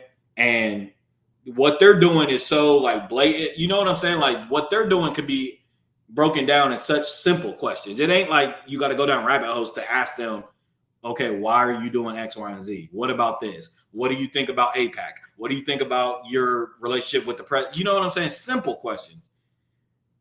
You don't want that on Joe Rogan's platform. You see what I'm saying? Bibi Netanyahu doesn't want that. Yeah, man. He really don't. That wouldn't be good for him. Because, the thing is, Joe Rogan, even Joe Rogan just on a podcast recently when they was talking about something, was it Donald said or something? And Joe was even like, what, you want me to press him? Oh, yeah, I just seen that. And it's like, yeah, I'll ask the question, but what do you want me to do? Yeah, Joe is not the guy. He's not going to press down, but me and you said this about him. He's the king at, he'll let the answer be the answer, but you have to deal with the fact that you're answering that and you're going to be held accountable for what you said on the biggest platform in the world. So he'll ask you the question. If you want to lie or whatever, go ahead. But you're lying in front of 20 million people that are watching the show.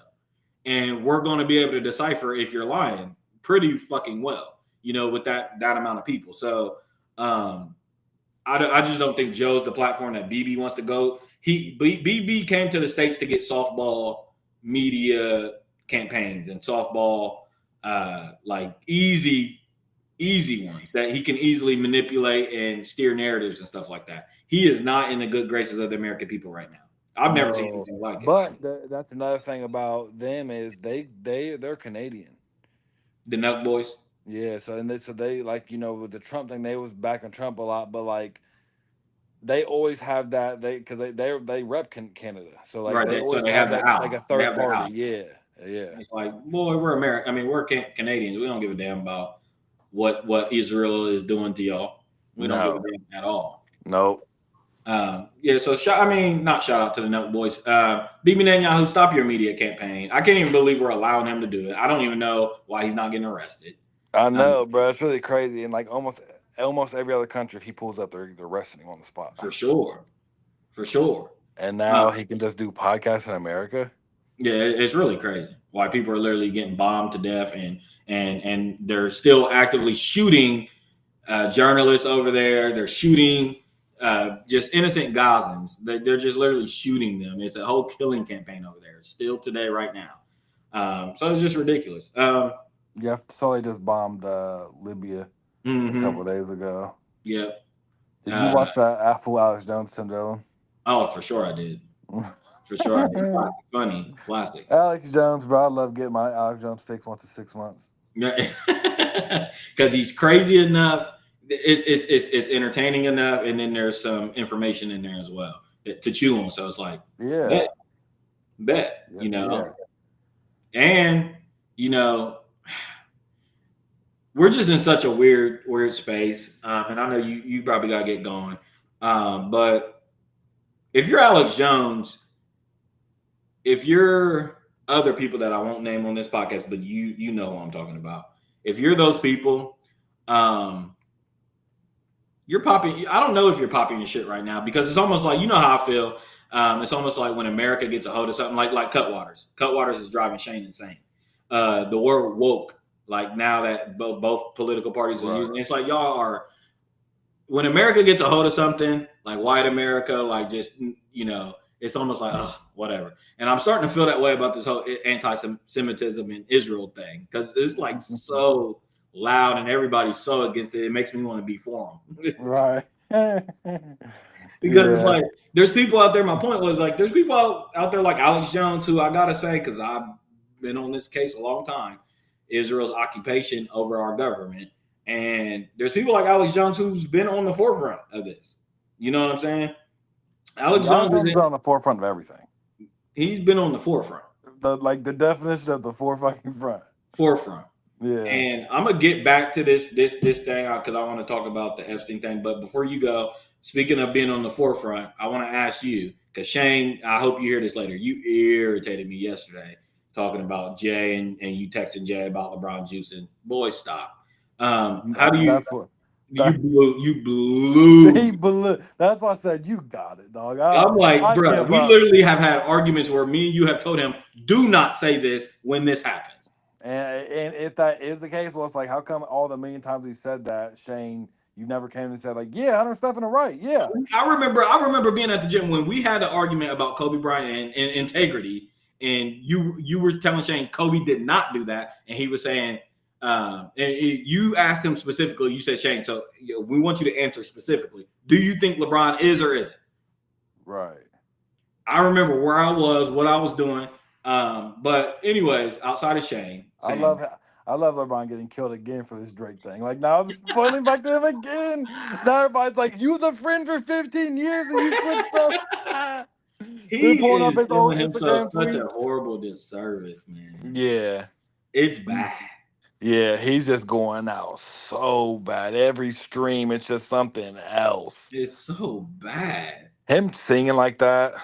I'm telling you, the people with the two worst, well, three. There's three things going on that is going out bad. It's Israel and their relationships, like their how they're perceived in America. It's LeBron James, how he's perceived by the people. And it's the Trump administration, which I'll talk about when you guys are off here. Yeah. But real quick before you go, how do you feel about the Jeff T, LeBron, their backpack? How do you feel about the whole situation? What Shane said was a very good analogy yesterday. It's just so crazy, dude. Like, what'd he say? That Clutch is the Israel of sports, and because it's like it's so blatant, dog. It's so blatant. We know that he got a call. We know. It's so blatant because even if he was joking or not, the fact that he came out and really made a statement, yo, chill, bro, I was just kidding. No, you weren't. No, you can't stand on your joke all of a sudden. You went into detail. Like what? He went into detail of when it was in 3 weeks and scared. And he even said, I was in the NBA then. Yo niggas, I was there. That's what he said. Bro, guys, you can't Clutch. Y'all can't call everybody, okay? No. It's coming out. You can't patch all the holes, dude. It's coming home to roost, okay? So you can prolong it all you want. And I love Creep. If you're out there, I watched your episode yesterday, and your co-host, shout out to Dover. They was going back and forth. I don't know if you ended up, because I know you was on there for a little bit. I don't know if you've seen the whole thing, but Creep was just trying to explain to his host, like, no, baseball did cover it up. And then they pulled up the dates of 90. It was 91 when it came out about them doping, and then it wasn't until like 2004 when legislation got involved and said no, they had to hold the MLB accountable to say, hold your players accountable, because the MLB was covering it up for all that time, for a 13-year period. They knew about it, but they just stopped testing. They were turning a blind eye. And Creek was saying, like, this is not a new thing. Like, you guys are acting like this is a new thing. He was like, it's clear as day what's going on. The NBA has been covering it up because he's the money. We've been saying this. JD saying, well, yeah, of course he was on HGH because it's like, I want to choke motherfuckers. Me too, because I remember being on the game and me and you literally screaming at the top of our voice and telling everybody on there, when it happens, do not do this shit because this is what drives me crazy. Yeah, this is what drives me crazy more than anything. Because it's like, you're not going to let me do the legwork. You're not going to let me do the legwork and get jumped and attacked for years while you sit back and say nothing. And then when it's easy to come out and say, yeah, you get to say, yeah? You get to say you knew it all along? What? How? When? Where? You did no legwork. No legwork. Yeah, it don't make it really boils my blood, man. Now, and that's what it's going to be. And we already knew it. We knew it was going to be like this. But could call it like the back of my hand. It really frustrates me when people in certain. Yeah, of course. I mean, duh. He was playing on the. Don't ever. I got called the king hater. Sure. And everybody said I was a hater because they're disrespecting black men. Right. And now here it is. Now it's, well, yeah, bro. Everybody knew that. It's like, all right. Yeah, even the way Jeff T talked about it, like everybody knew it. It's like, but I think they did, but like, I don't mind when people like that do it because it proves the case. It proves the case. Like, dog, anybody in the behind the scenes knows what the fuck. No, it's not a hot take. We're not. Don't look at me and you like we got three heads. And here's the thing. I'm not the hot take guy. Yeah. It wasn't a hot take. It was what we were seeing. It was a report we was reading. I don't just pull this shit. I can't. Right. It's not like I wanted the hot take. If you would have, we got connections for us to be able to know this. We don't got connections. Right. That's what I'm saying. No, I wasn't there. There was reports.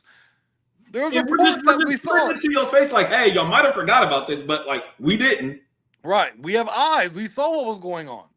And I'm just saying, like, it wasn't a hot take, dude. We saw what it was. Our brains came to conclusion and said, oh, he's on steroids. He's juicing. And then y'all the biggest. Y'all think he's juicing? Y'all just hate on greatness, bro. It's like LeBron is buried, but he was great before he might have been juicing. We allege that he's been juicing since 2010. That's as far as it goes for me. And he was great before that. Right. We're just saying he wasn't able to win finals, and a lot of times he was running out of gas in the fourth quarter. That's what and more importantly is like this whole longevity shit. The longevity thing. Throw that out the window. Me and you were saying this in year 7. I mean, we've been saying it, but when he got up to 17 and 18 and was going for the record, clearly we're just like, y'all, he's going to blow. That's when me and you was like, he's about to blow it because he's doing too fucking much. He's doing too much, bro. He's doing too much. He should have broke that record and retired that year. He should have broke the record, and he should have just retired after 20 years. But when you start doing 21 and 22, and it's like, nigga, you just won't retire. It's now you're in 23. Now you're in year 23. You ain't lost a step. It's like, dude, it couldn't be about more. To be 50. This is a what do they call that? This is a soft pitch. This is a easy home run for anybody out there with eyes, guys. Yep.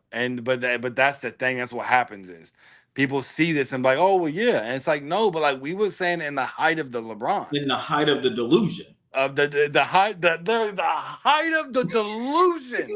When the delusion was at an all-time high. I know a cheater when I see one. We was able to see through it. Yeah, and it just, I mean, it's cool, bro. If everything comes out, fuck it. I just hate when certain people come out and because it's like I'm glad to know you thought that. Thanks for all the help. Right. Thanks for all the help. Thanks for all the help. I was getting slandered and killed. You could have maybe came out and said, yeah, I know Steph and Hunter do hate LeBron, but like I kind of agree with them. There was report. We never heard of. There was reports out. We never heard anything supporting our argument. Nothing. Nope. There's two dudes on. There's two of my guys from Columbus, who obviously they know I hate LeBron just from Twitter over the years. I know these guys for forever, and in 2023. I was saying something. I kept saying PDs. It was another LeBron something. He was out or something. I'm like, PDs, y'all are crazy PDs. And they tagged each other and they was laughing. They was like, I kept telling them, y'all, he's a cheater. Right. And they was like, you know what, bro? If this really comes out down the line, I'm gonna give it up to you. And I went and found the tweet and said, it's coming. I tweeted, I said, it's coming out soon, boys. Like we're here. We're 2.5 years later down, and the talks are as loud as loud. And LeBron, you can't keep ignoring. You respond to everything except two things. You don't address the Drake thing, the Drake event. You don't address that, and then you don't address this. And you don't address China. It screams, yeah. It screams guilty because you're so dumb, LeBron. You address everything else. You're not even like a Kendrick. You're not even like a Jay-Z who don't address nothing. No, right. Where exactly. You address everything else except the big allegations around your ass. The loudest out. You ain't gonna come out and say nothing today.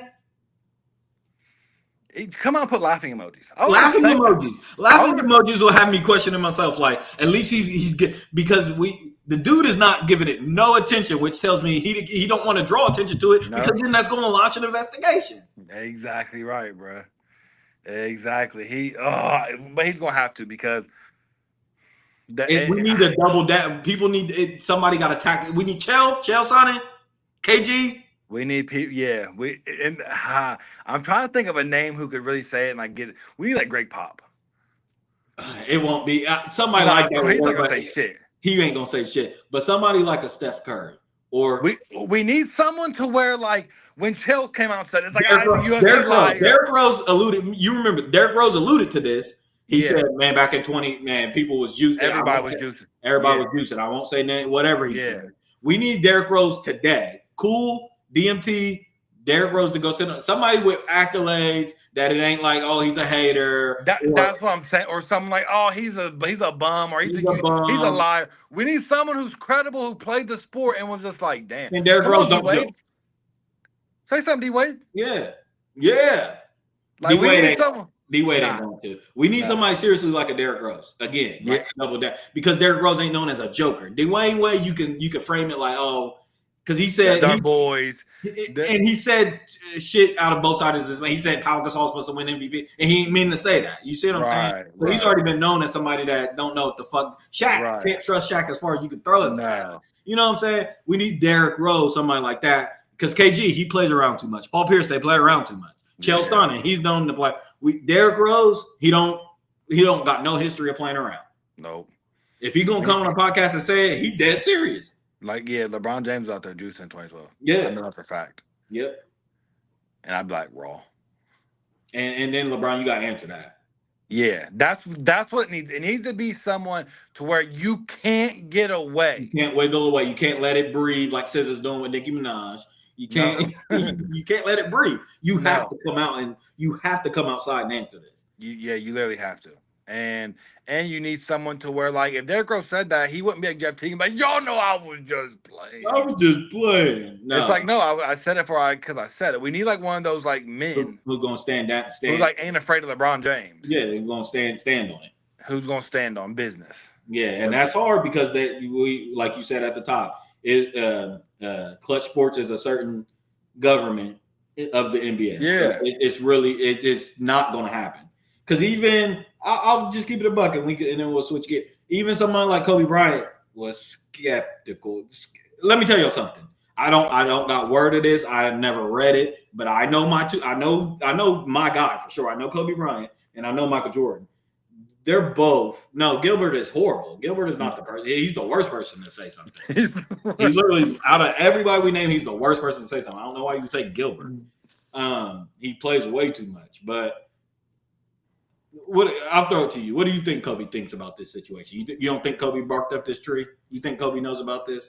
Of course he does. Does Kobe know about LeBron juicing? Yes. Yeah, of course he does. Bruh, come on, man. That's why it's really annoying to me when that one argument you're talking about with Shane was like, so you don't think Kobe juiced? It's like, no, I don't think Kobe juiced. Absolutely not. That's why I think Kobe was fucking, maybe to a detriment, why he was fucking injured his last fucking 5 years. And I think, there's a reason why Kobe couldn't play for 22, 23 years and still, because he tore his fucking body down without no steroids. Yeah, nagging injuries all throughout his career. I definitely believe in people having integrity. And what's going to happen, this is what I predict is going to happen. Someone else, probably someone retired, is going to come out where they said they did HGAs first. LeBron, it's going to be that narrative where There'll be a someone fall else, guy. There'll be a fall guy. there'll He'll be a part fall of the guy, list. to where then LeBron will be LeBron will be outed. Yeah. But it'll be that situation where people are going with what everybody did. It's like, first off, that was never my argument, bitch. Nope. That wasn't my argument. My argument was he does it. So I didn't argue for no one else. I didn't care about nobody else. I told you he's a cheater. Yep. And y'all said no. So don't come to this. Well, everybody's a cheater. Yep. I don't know if they are or not. I don't care. Maybe they are. Maybe they aren't. He is. And you said I was crazy and I was a hater. So like, I need apologies. Yep. Written and signed. And we want 18,000 of his points deducted. Easily. And 2 championships, maybe more. The thing is, if it does come out, which like it will, this is gonna fuck him up worse than Barry Bonds. It's gonna fuck him up. I'm gonna be right here. It's gonna fuck him up bad. Even if he's able to fight this, because you know me, my brain thinks like he'll still be able to wiggle. He'll go to. I want to listen. All I really want is for this to be discussed. I want him. Yeah. I want him to have to face a deposition. Yep. I want him to have to testify. Yep. Because I can't predict. All I said is going to come out. I don't know the end result. LeBron might win. I don't care about if he pays off and think. I don't care. I don't care. I want it to be brought to the front, and everybody in sports media is going to have this talk. Yeah, exactly. Because that's the thing about LeBron is he's squeaky clean. Squeaky clean. No, you're not. You're the furthest thing from. I wish Drake would have out drafted you cheating on all them girls. I wish that's what if I'm Drake, that's what I would do. That people saying that's a loser move, but I don't care. But you know me, bro. If they was tight in how like you, it's time to get dirty.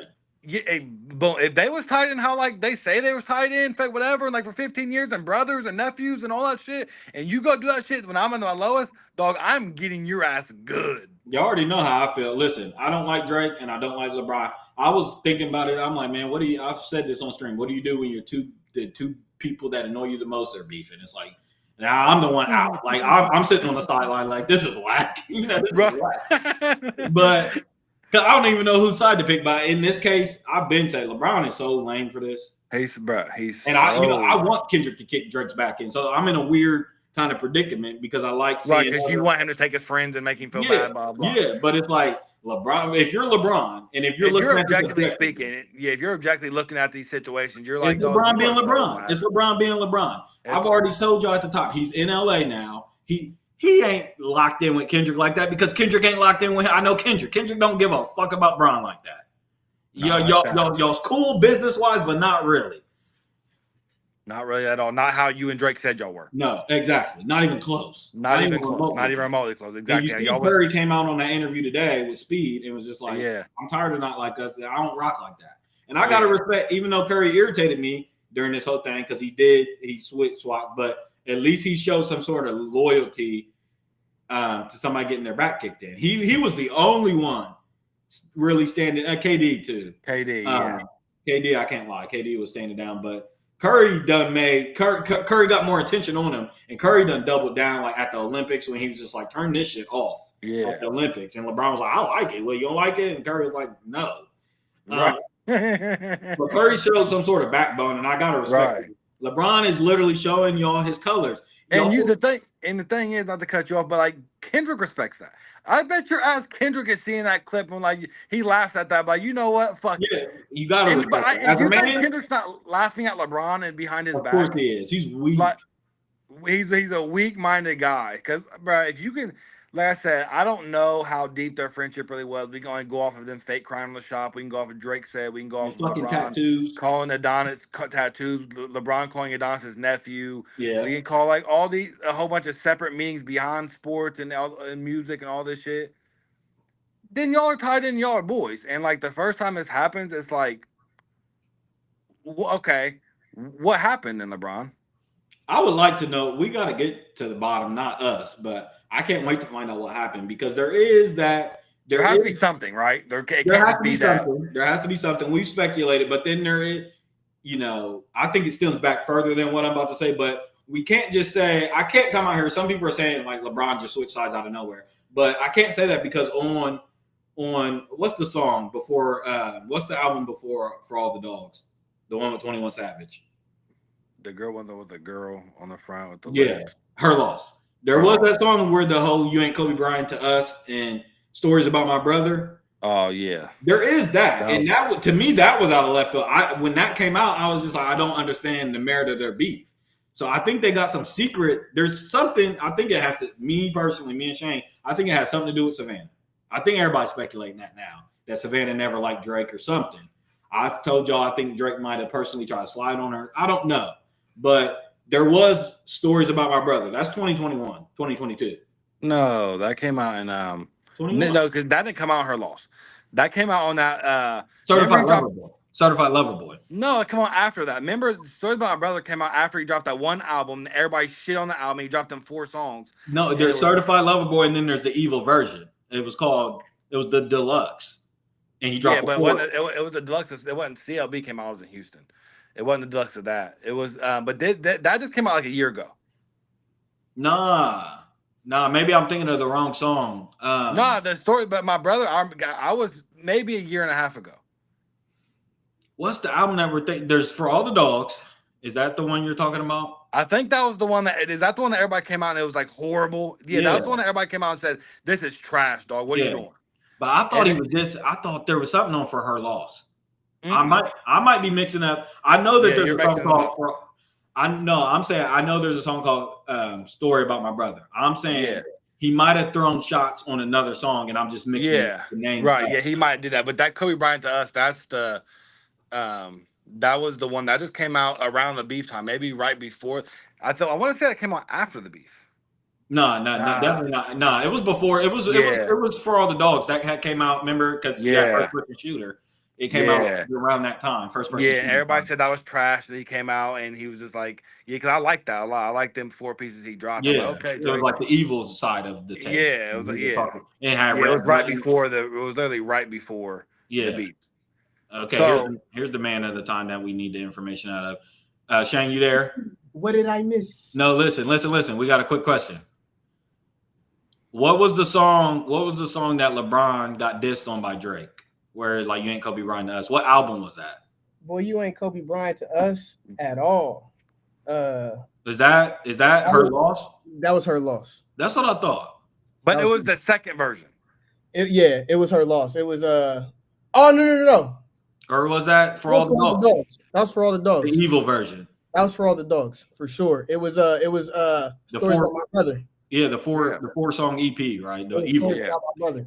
Okay, so the point is, obviously, like that's before the beef. So it ain't like I can't sit there and say LeBron jumped out of the window and just like sided with Kendrick. There was something there before the Kendrick and Drake beef. We just don't know what it is. Either way. For him to be that happy and pick that side like that is ridiculous. Yeah. What can y'all bring me up to speed real quick? Like, we were talking about we talked about. We attacked you first, so when you go back and watch it, don't be mad. We attacked you. You attacked me. What I do? We was mad about the Kobe thing. He said hard. we was mad about the LeBron juicing thing in the comment you made yesterday. Because you act like I never said that before. No, but we don't got record of it. I don't remember. Me and Hunter literally argued because I said I don't think Kobe's above doing steroids. That's what I said. We just referenced that. Yeah. That's when that conversation was. That's how it started. That conversation started because I said, wait, guys, I'm not the guy that thought Kobe or Mike was above doing steroids. And so you were lumping them all in together. That's what that was how that argument started. Okay. Because I was saying, and y'all was like, nah, you got Kobe fucked up. I'm like, I'm sorry. Like, I didn't think that of Kobe before he died. So you're right. This did happen. You're right. Like that's where that argument came from. That's not and I don't understand how that's so far-fetched to me. Y'all know how my boy Jay is, and y'all know in high school the peak of my fandom for OKC was the finals. And no, that's where you're losing me. No. I'm telling you, no, hold on. But this is why I'm saying this is why this is a very real thing, because he used to shoot jabs at Russell Westbrook. So guess what I'm going to do to your favorite player? Jay, I know you'll never watch this. I need you to verify this. Like I need you to verify this because I feel The thing is, even if Jay came on and said like, yeah, Shane did take Jazza, it won't change nothing to me because I don't think you're sitting up here lying that you didn't do that. I believe you did that, but I believe you did that like you just said, jokingly and like to get jab at your best friend who that's his favorite player. It's different did I run the tirade like y'all know? Because I promise you, LeBron's never moved my needle like that to where I felt the point to. I've never had to argue with people like that. That was like crazy LeBron fans where it drove me insane. It was just like, yeah, like cool. But I'm saying my point being is, so when Lane, you're right, Lane. That's what I'll say. If you never drove the bus like y'all, ever. Right. I did have me a little parking car when the nigga would say something. I say, well, I just wanted you to attach that motherfucker to the back of the bus. All I'm saying is these past 7 years. That's the thing. Y'all be driving way too fast for me. No, I'm saying out of all the times that we've been called haters and hating on greatness and hating on black men, you could have said, nah, I get 107, hate LeBron, but he might. There was a report out there. They are referencing something. Y'all be hating. But not in this regard, yes? Not in this regard, no. Okay, so boom, that don't matter what I hate on. The thing that the matter is. But this is the thing. I let y'all have that battle on y'all's own. I don't jump in on those. And that's where you gotta look at your friends like it's nice when I was getting my ass tore up out there. Right. And, but you gotta understand. So here's the thing. If you're not gonna jump in, that's cool. But don't come on here now and say, I've always said that. I didn't say that. Absolutely not. I won't lie. I already told you I made a public. I will not allow it. Michael, Terrius, you. I will attack. Y'all have not seen me drive that bus publicly. I said no, you haven't. To back JD and saying, well, that JD didn't just come up with. I've always said that to him, to us. But even the way JD said it was, bro, he was just so good at the time. It was obvious he was taking it. Yeah, he did say it was evident or something. Yeah, I don't like that. It was evident. I do not take trust me, when I'm saying that, I'm not saying I'm taking credit for y'all driving the bus. Y'all drove that motherfucker till it couldn't drive no more. And it's still driving. I'm still driving it right now. I'm in the seat driving it right now. Yeah, that's y'all know how we get irritated on scary movies when they shoot them once? No, the job is not done. The job is not done. Double tap. More than that, baby. Cut his fucking head off. Cut his fucking head off. See, that's where we differ. I'm just like, hey, motherfucker was like, yeah, you know what I mean? But again, hold on, because this is where I don't think Kobe wasn't doing steroids. Wait, no, say that again. You want me to say it louder, or I had to whisper it a little bit? No, you can whisper. I just need to clear my ears. I don't think Kobe and Mike weren't doing steroids. That's just wrong, though. Now, you can make the case for Mike. I was about to say, I don't know too much about Mike's integrity as far as that goes. Mike was doping. I'm not saying necessarily steroids. More than anybody that wanted to win. The only case you can make for Kobe Bryant is the Germany thing. Which is stem cells. Kobe ushered in the Germany thing. Yeah, that's not stem cells. God rest his soul. Yeah, stem cells. Stem cells. But we don't gotta go there. We vehemently disagree that Kobe Bryant was actively doing PEDs. I think Kobe got a legit thrill out of seeing how good Kobe really cared about seeing if someone on earth could be better than Michael Jordan. Not greater, not more accolade. He literally cared about, could somebody reach perfection at the game like that? If you're somebody that has that mentality, and look at you, you're like, no. I really wasn't. I promise. If you're somebody that has that mentality, you know you can't cheat that process, or else you know deep down inside yourself, you really weren't better than them. LeBron, this is how I was able to clock his T. I was able to clock LeBron's T a long time ago, is that I knew LeBron cared about being revered greater than – he never cared about being actually a better basketball player. Right. He didn't care about the actual being better at basketball. He cared about accumulating accolades, accumulating points, and that's where I knew you're going to cheat. You're going to cheat because you can't be better than Mike. You can't get 6 MVPs without cheating. It's a different league. It's a different time. What if LeBron had the POV that I did? Give me y'all calling him the GOAT. The motherfucker did steroids. I'm gonna do steroids. Then we don't have to live in a world where LeBron thinks that he's the only person ever in NBA history that did steroids. You're right. I mean, if that's the case, then I'd say you're a loser, LeBron. Mike went 6 for 6, clown. At least be good at cheating. Boom. I was going be better at cheating. No, Shane, I would like to highlight. That's a good point, because we're all arguing different. Now, me and Hunter are now saying we think Kobe is omitted from that group you just said. If you want to put Mike in that group, if LeBron had that POV, cool. He can't say that. That's the thing. Who, me? Mike or LeBron. He can't. Oh no, he can't publicly say it. He'll just start doping too, right? All and what you like? Okay, like let's live in a world where Michael Jordan did dope, right? Was Michael Jordan not like?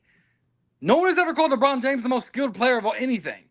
So Yeah, no. But the thing is that I see what you're saying, but the point is you're already amazingly gifted, talented, crazy, mixed with steroids.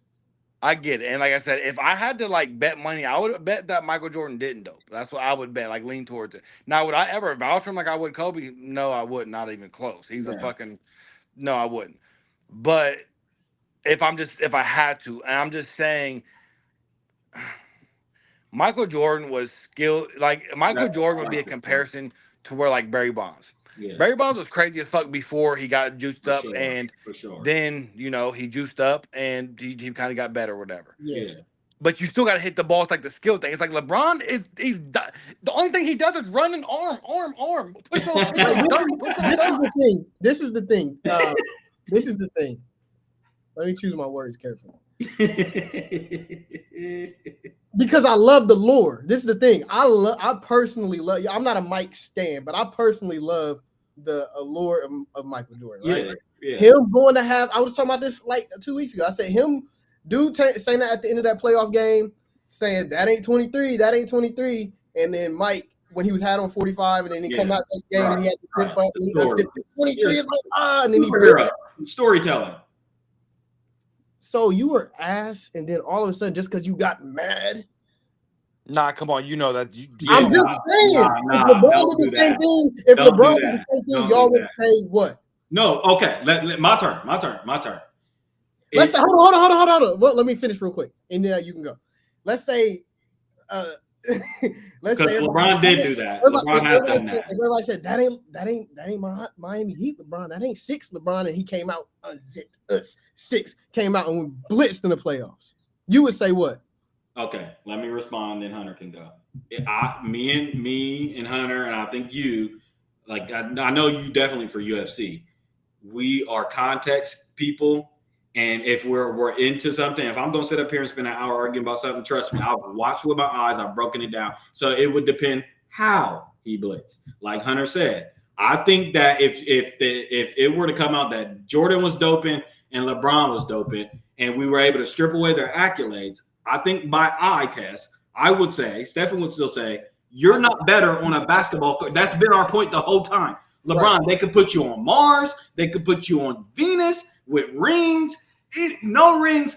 I think on a basketball court with the ball in your hand, you're not better at the game of basketball than Michael Jordan and Kobe Bryant. Period. Period. I agree. You can't dribble better. Like, you're just not better. I think that's where I agree with you, Shane, that I could see a world where Mike might have done some shit. I don't know if it's doping or there's rumors he was in cahoots with the league, gambling. Michael got some dirt around his name. But like Hunter said at the top, what Michael fans have in their back pocket is that strip Mike's accolades away, dog. We seen it. He's better. Right. He's better. Niggas can't back off a Mike 5 feet and say go under the pick and roll and dare you to shoot. Right. Nope. And there's situations like you just bring up that thing. Stephen just brought up UFC. We know that certain people have gears. Yeah, but people have gears for sure, but not dated. And he's the ultimate gear. Not dated men. John Jones only got such a gear right now. What you mean? He can't. John Jones can't tap into that gear right now. I don't care how mad you get. Who'd you say can't? John Jones? John Jones. Here. John Jones isn't close to Michael Jordan as far as competitive nature. Not to me. And neither is nobody. I agree. So that's why when you said that he did that, it's just like, okay. I mean, but that's not a will. That's not a. At some point, nobody's older than Father Time. No, but except LeBron James. Unless you're Except who? Except LeBron. And that's another point I was about to say. Michael Jordan, he only played for what, 16 or 17 years? Like he didn't drag it out like LeBron's doing. Yeah, He did. but in any other time we want to talk about modern science and modern medicine, like the steroids today are better than the steroids back then. Okay. Cycles are easier to complete. Like you can do it and be cool. Like Mike was getting the 90s version of it. But okay, so here's my ultimate argument right now. It was a mentality thing. Like I think LeBron was on steroids when he had hit his worst finals collapse ever. I think he was actively shooting up during that time, and it didn't. He played poorly. Is that the Mavs one? Against the Mavs. So I'm saying, like, even on the steroids, he has a mental collapse. He is an insecure guy. He's not a. We can talk about. I mean, no one thinks. Well, people do, but like no one who. I can't believe that anybody who watches basketball thinks that LeBron James is a better basketball player than Michael Jordan or Kobe Bryant. It's hard to believe if you actually know what you're looking at, actually when you're watching the game. Yeah, I don't think they really believe. Not to mention, I'm saying like steroids don't like. Yes, steroids do obviously help and everything. This I bring up steroids more so than anything is when everybody crowns this longevity shit. I'm like, God, PDs. Like, guys, come on, PDs. Well, like that I don't ever get in y'all, but steroids over time breaks down your body. It doesn't build your body up. So that's not a good. We might be using the wrong terminology. He's been accused of performance enhancing drugs is what he's been doing. PED. I don't know if it's steroids. I don't know what it is. He's doing some type of performance enhancing drugs that is not allowed. That's what he's doing. Fact. Confirmed. So yeah, you're right. It probably isn't steroids. It's probably some shit to where like you don't get injured in your body and stuff like that. That's what they said. Yeah. So like, if Kobe, I wish Kobe took that. Would have got a lot more good years out of Kobe. Yep, that record would have been his for sure. I'm just saying, this is what I also don't like. Go ahead. I just don't like confirmation biases. I just don't. In no other world would we take Jeff Teague as a credible source. Like y'all shit on Jeff Teague left and right every day. Hunter knows. I know. I can't stand Jeff Teague. In fact, I was on Dante's status agreeing with Dante saying that Jeff Teague is a bum. He's on our bad. He's on our hit list. He's on our bad list. Right. Okay. We'll get to Jeff Teague one week. Jeff Teague have come out and said something about Kobe. He did, and we're gonna get to him. Right. I still got Jeff Teague. But this is the thing. Y'all only did. This is the thing. I'm not saying I got him bad. I'm saying people attack Jeff Teague a lot of time as the messenger, not the message. No, but here's the thing: is I feel you if this was. And hold on, one more thing is that me and you know how Chael Sonnen give it up. So like that, y'all just be using confirmation bias. Do you think? Let me ask you right now. Do you think Chael was lying? Yes or no? Yes. I don't. No, hold on. Exactly. You know he was having hyperbole and exaggerate. Don't say he was lying. I was about to say Chael never lies. I was about to say Chael does not. He don't lie, but he exaggerates to the utmost. He says what Chael said was Chael said verbatim, him and LeBron have had the same drug guy. Do you believe that? But yes, hold on. Because I know how Chael gives it up. Me too. That could mean God. It sounds like I'm shooting LeBron Bell, but I don't fuck with Chael and shit. Like I don't use him as a credible source for UFC shit. He'll say that and mean like they go to the same facility, or I saw LeBron there, or but that don't mean right. We could go to a sport medicine place and it could be treated for mad shit. I'm never taking that one example though. It's when he says it. It's when Jeff Teague says it. It's when Rick Bucher came out and said it. It's when other people said it. It's when Derrick Rose has alluded to it. It's when all these things have come together are alluding to all of these things. It's like, yeah, I'm not just taking Chael's thing. I do believe that him and Chael have had the same drug guy. I do believe that because yes, Chael is a hyperbole. Like, Stephen don't know shit about Chael, but Chael's a liar and Chael's a storyteller, big time. He's a narrative spinner. He's a narrative spinner, but in some regard, Chael is not an open. Chael had no reason to lie about that, none whatsoever. When he was talking about that, he didn't even. Be the biggest thing in the world to say. I don't think he knew that though, and it didn't. I don't think. I trust me. I know. Yeah, but that's because Clutch is Israel.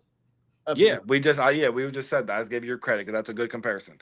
I just think that it's not just me taking Jeff Teague. It's not me just taking these things and saying, "Yep, I said it and they're right too." Because you damn right, Jeff Teague, you're on my bad list. Bad. Especially after you just come and rebuking what he just said. Backpedaling and shit. Backpedaling and all that. But I'm just saying, it's when like you know, I believe in coincidences. I don't believe in 10 coincidences. Right. You know, you know what I mean? If one thing happens, I don't believe in 2. I don't believe in 3. I don't. Y'all know me. If it's 3, I can believe in 3. No. I don't believe in it. I don't believe in any. I don't believe in anything. Right. It depends on what how you're really looking at it, but there are coincidences to like. It just depends on what type of realm you're looking at it from. Yes, and I think it's a coincidence that just nobody in the NBA ever gets popped except for 1 or 2 guys that you might be able to name. And listen, I'm never gonna have the argument with you about if everybody else does it, because like they might, and you might have more information on that than me. I don't. I just don't know people that get popped in the NBA. I don't. Do you I remember think like 1 or 2 names, but like people don't be getting popped in the NBA. They don't test. They don't test for it too. For that might be, or it might be easier to pass. They might know the dates, whatever. My point is, they don't be getting popped. Right. I don't think that. I mean, USADA for a reason, which is the gold standard of. Yeah. Mm-hmm. Yeah. I don't think that. I mean, I could be naive. I'm not gonna say people don't cheat in the NBA, because of course they do. But I'm just saying, I don't think it, like, you know, I know people have been saying, well, everybody, I don't believe that. I just don't believe that. First off, we're having conversations this year of people saying, should we limit games because everybody's getting injured, these Achilles injuries and blah, blah, blah. So it's like, which one is it? Is it everybody juicing, or is They told y'all why everybody's getting Achilles injuries. Huh? They told y'all. Not on my platform. They didn't tell you. Yeah, then that was wrong. That was just wrong. Scientifically wrong. Nope. Scientifically wrong. I'm just saying. Now let me make my point. You said, fuck, I forgot my point. Oh, I've always told you this, Shane, and this is sometimes to a fault. We might steer a bus off the ship, but me and Hunter are pretty similar in we can speculate. I've always said this. We didn't need the Chell signing and Jeff Teague thing. We predicted that would happen. Our prediction comes before. We don't need we don't need the confirmation. Right. Yeah. You're saying confirmation bias, like we just always hated LeBron. They came out and said, we just told you. And we're like, look. No, it's like we told y'all in 2020. No, I'm only saying confirmation bias because of the person.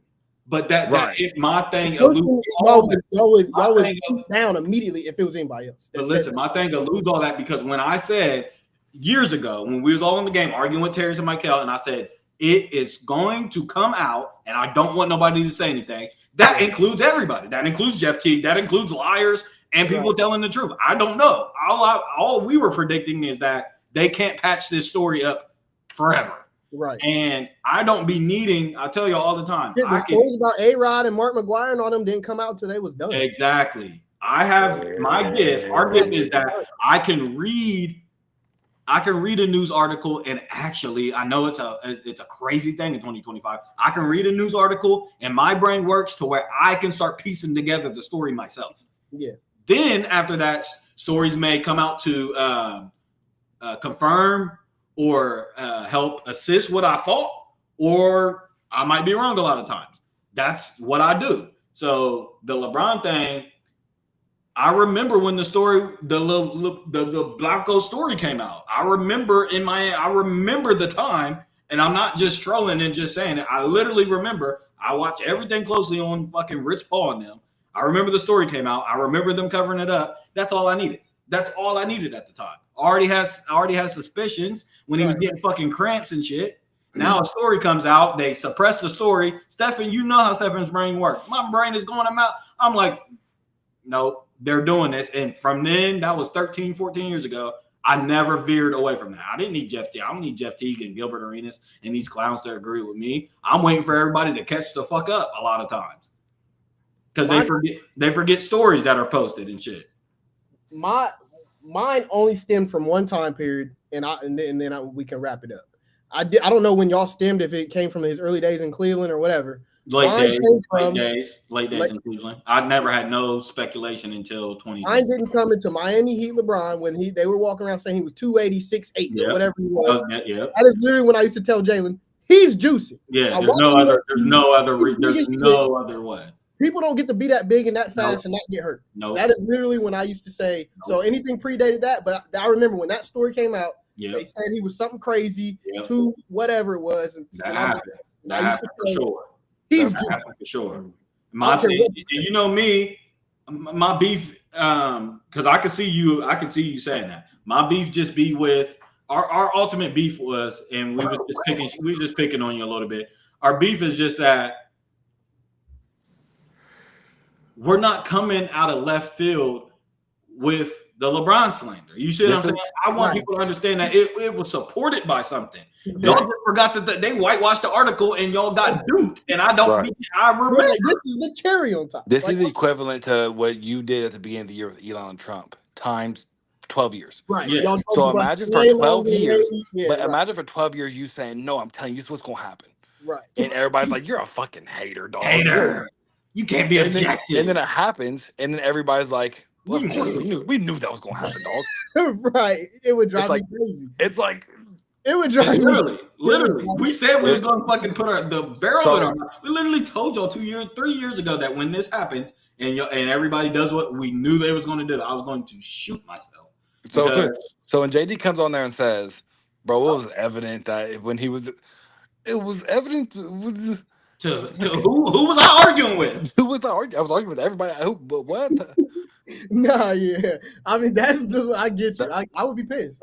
That's the only. Let's put it this way. Literally 99% of the people out there are still, I would say it's less now. I ain't going to say 99, but for a majority, this whole time we've ever had this discussion, 99% of the world and the league and everybody was in the dark on it, or it's one of those things where you don't touch it in the media because me and Hunter always said that it's a cover up. It's not like it's a bombshell like it's gonna come out and players are gonna be like, oh my god, no. I think it's a legit cover up that a lot of people in the inside know that this is going on and they're literally just covering it up. LeBron has been a talking table for a talking point at the ESPN shows for 20 years now. Yep. The Cowboys and LeBron. Yep. And Skip tried to bring it up. If people don't remember on Undisputed, Skip tried to bring it up and they shut that down. So yeah, I'm just saying LeBron has made ESPN more money than anybody. Easily. Do we think that wouldn't that's not going to be good for ESPN? Like they lose money if they find out if their GOAT comes out. Yep. So I mean, it's just business at the end of the day. And now the thing, that's never going to come out. Yeah, well. Not, I'm saying to where it's like a widely accepted thing, like how we talked about that, right? How we accept Epstein files, that's not going to. It's not one of those things, and we talked about that. We said that and just to clarify, I mean, we shouldn't have to say it again because the viewers see it. But so Shane, so you're clear. We just said we're all right. We understand how this machine works, right. And we're not saying that he's going to be indicted in front of. We're not saying he's going to be found guilty on these things. All we've ever maintained that it's too much for them to patch those holes, and we want it to be presented in a mainstream light to where we, the people, have to have a discussion now. Right. Because that's all it's going to take. Guess what? The way I think that the NBA has moved over the years, it's not going to happen the way that I think that y'all are saying it because I think it's too corroborative. Like, there's way too many willing participants. Even the way that the NBA players talk about PEDs. I see what you're saying. In a way that they're like, well, if you know, you know. They're not only talking about LeBron. They be talking like people that talk like that don't talk like that in the UFC, huh? Like they don't be like, well, you know, so and so was doing it. They talk about the people that was doing it when they was doing it, right? And that was a specific time period, and we moved on from it. The way that the people in NBA be talking about it is on some like, if you know, you know type, right? So I don't think it will ever. I mean, this happened with we talked about this happened with baseball, where baseball wasn't corroborating. They had the rules in place. And they weren't enforcing the rules until Congress had to get involved in 2004. Shout out to Jay Creep. Like I said, he talked about it yesterday. Our government, they had to get involved and tell baseball, enforce these rules. And I agree with your sentiment that it's too cooperative for the NBA to out him. But if you have listen, I'm just telling y'all, I think LeBron has made severe mistakes in public relations in his career. When he barks up, when he tries to run with this whole activist thing, that's when these things can go left. When you bark up the wrong tree and stuff like that. And what Mike say? Huh? What did Mike say when it came to activism? He said, my name. Exactly. I thought you were talking about Mike Jackson. I'm like, hold on. He said Republicans buy Jordans too. But exactly, and that's a great point to make. And Mike, and that's code for something, by the way, guys. he was basically saying, I ain't barking up no wrong trees. And Yep. I don't want to make enemies, because it's just like you said, and we'll be done after this. You called them the Israel of the NBA. Well, let's elaborate to our viewers what that means. Well, Israel has been accused of being a boa constrictor. They've been accused of being an octopus. Well, what does that mean? That means they constrict, they get around you and wrap around you, put their tentacles around you and do all these weird things to where you can't move. They constrict you. Right. So LeBron can't make enemies because he shouldn't make enemies, because these same people that you're saying they hold your secrets for you. We've seen it with the Diddy thing. We're seeing it with the Trump thing that I'll have to talk about on Saturday, that the best way to control people is to hold their secrets. Yep. Be easily, yeah. Hold their, oh no, let Drake, y'all think that the cops don't, we've heard this time and time again, and it drives us crazy when people say, y'all don't think the cops would have came, or y'all think these people are doing that, getting away with it? Yes, because the people that are really in power let you get away with it, and they build up cases. Yeah, LeBron, invite all them bitches over. Yeah, we won't tell on you. Yeah, but they're building the case. They're going to use it against you eventually.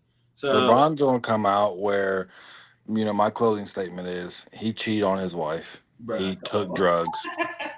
I promise school hasn't passed the test since it's opened. He's the MLK of basketball. The Hey, Trump, you a dirty bastard. Before we get off here, Trump is a dirty bastard. You gonna try to use two black men to cover up the Epstein thing? Martin Luther King files, really? I know. And then now Barack Obama, Russiagate, really? I say he brought back up 2016 Russiagate. It's like, we do not give a fuck about that. You told that today, or maybe it was yesterday, but we already know this, but DOJ or whatever came out and said that his name's in it multiple times. Yeah, he said that they came out and said fake news. Yeah, it's like, boy, no. The same thing, bro. Did y'all see South Park? Yeah, I did see South Park. Yeah, South Park about to watch it. South Park is itching to just get sued. They're just itching for it. Yeah, they literally don't give a fuck. They don't give a fuck. But I think that this is kind of their way back into some like mainstream, like boom, new seat, like boom. It's a perfect episode. I've seen some of the clips and stuff. But I haven't. But this is what they're known for. That's what they're known for. That's what they're known for. Called it a ruckus. But I was weak because the White House released a statement, and it was like, the left, the Democrats have talked so bad about South Park over the past few years of all the things they say. Now they're liberating them and saying they're good, and it's just fake news. They're not. They're so unoriginal, and they just start talking shit about South Park. It's like, please, stop. We like South Park, and we don't like y'all. Go ahead, Shane. Go ahead. No, I was saying please. It just the problem is, and we're not going to spend any time on this. I'll just save it for Saturday. That they're not even giving it time to breathe to make it seem like they really care about Russiagate and these things. It's like, this is a clear distraction and everybody knows it. And you can't just call South Park fake news and shit like that. It's like, no, this Epstein thing is not going away.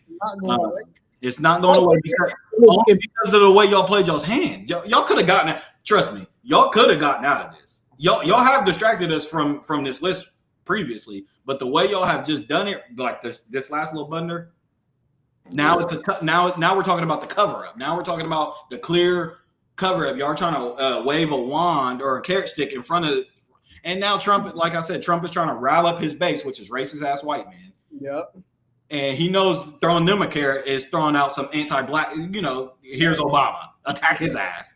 At some point, just imagine being Obama. It's like, really? This is so. But they came out demonstration said this is a clear distraction. Hey, y'all know what this is. This is a clear distraction. Obama's coming out and saying that I don't like that. I don't like that one bit, but whatever. Obama. But I'm literally done after this because I gotta eat. Obama, if you wanted a gay man around you so bad to help, go dig the gay chef out of your fucking pond. I was just about to say, Trump. What? How's he gonna say that when he knows that he drowned a gay chef? All that Trump had to do was talk about the chef. Yeah, real shit. If I'm Trump, he didn't. If I'm Trump, you got to release something now. Trump said, if I'm Trump, just drop a fake list. You got to have a couple fall guys. Y'all up in the meeting, just y'all conspire on a few motherfuckers where like, yeah, we we don't like him anyway. Yeah. We're done with John. John's going against John's No, done. JD Hey, Vance. my favorite thing to do right now is watch clips of the Trump head people that was so big and bad before. Like the PVD guys, they be defeated. They're not looking good. The one dude was like, dude, just release the list to show them that you're not in it. Right. Did you, Shane? I don't know if you watched the emergency podcast with Tim Dillon and Alex Jones, but I know Hunter did. I saw some clips. So Tim Dillon revealed on that podcast that because the podcast before he kept alluding to having a dinner with somebody important. He was like, if you're smart, you know what I'm talking about. He annoyed, and I'll be giving Tim Dillon credit, but he pissed me off. He did with that dropping name shit, but he ended up saying on the one with Alex Jones. You know, you went to dinner with JD Vance. Yes, boom. But he was saying that JD Vance was basically what you said is exactly right. They're looking so bad in the light, and it's such a blunder that they're giving so much small dick energy right now. That's what's making this worse. I said that one day. I said I've never seen Trump have such a little dick. So much little dick energy. I kind of liked him when he was calling us dumb 2 weeks ago. That was better. You know what I'm saying? He's resorted to some other. I don't. He went from dropping an all-time classic. These fuckers don't know what the fuck they're doing. Yeah. To having small dick energy. Yeah. Just at this point, I said just drop a fake list, and people will come out and say it was a fake list. But at least you can like move past and say no, it ain't Ba. Like at least you can just be like. I kind of agree with. I kind of disagree with that. Yeah. Yep. And I'll wrap up with while we're talking about people with fake dick energy, it's just mind blowing to me how you can start something here, right? And then like it ends here. Like when you start something with the word grape and then it ends in a tumultuous you know what I mean? I'm not following. Me neither. He about to say something crazy. If you start a lawsuit with this person got raped, okay. And it ends in both parties said it was consensual and tumultuous.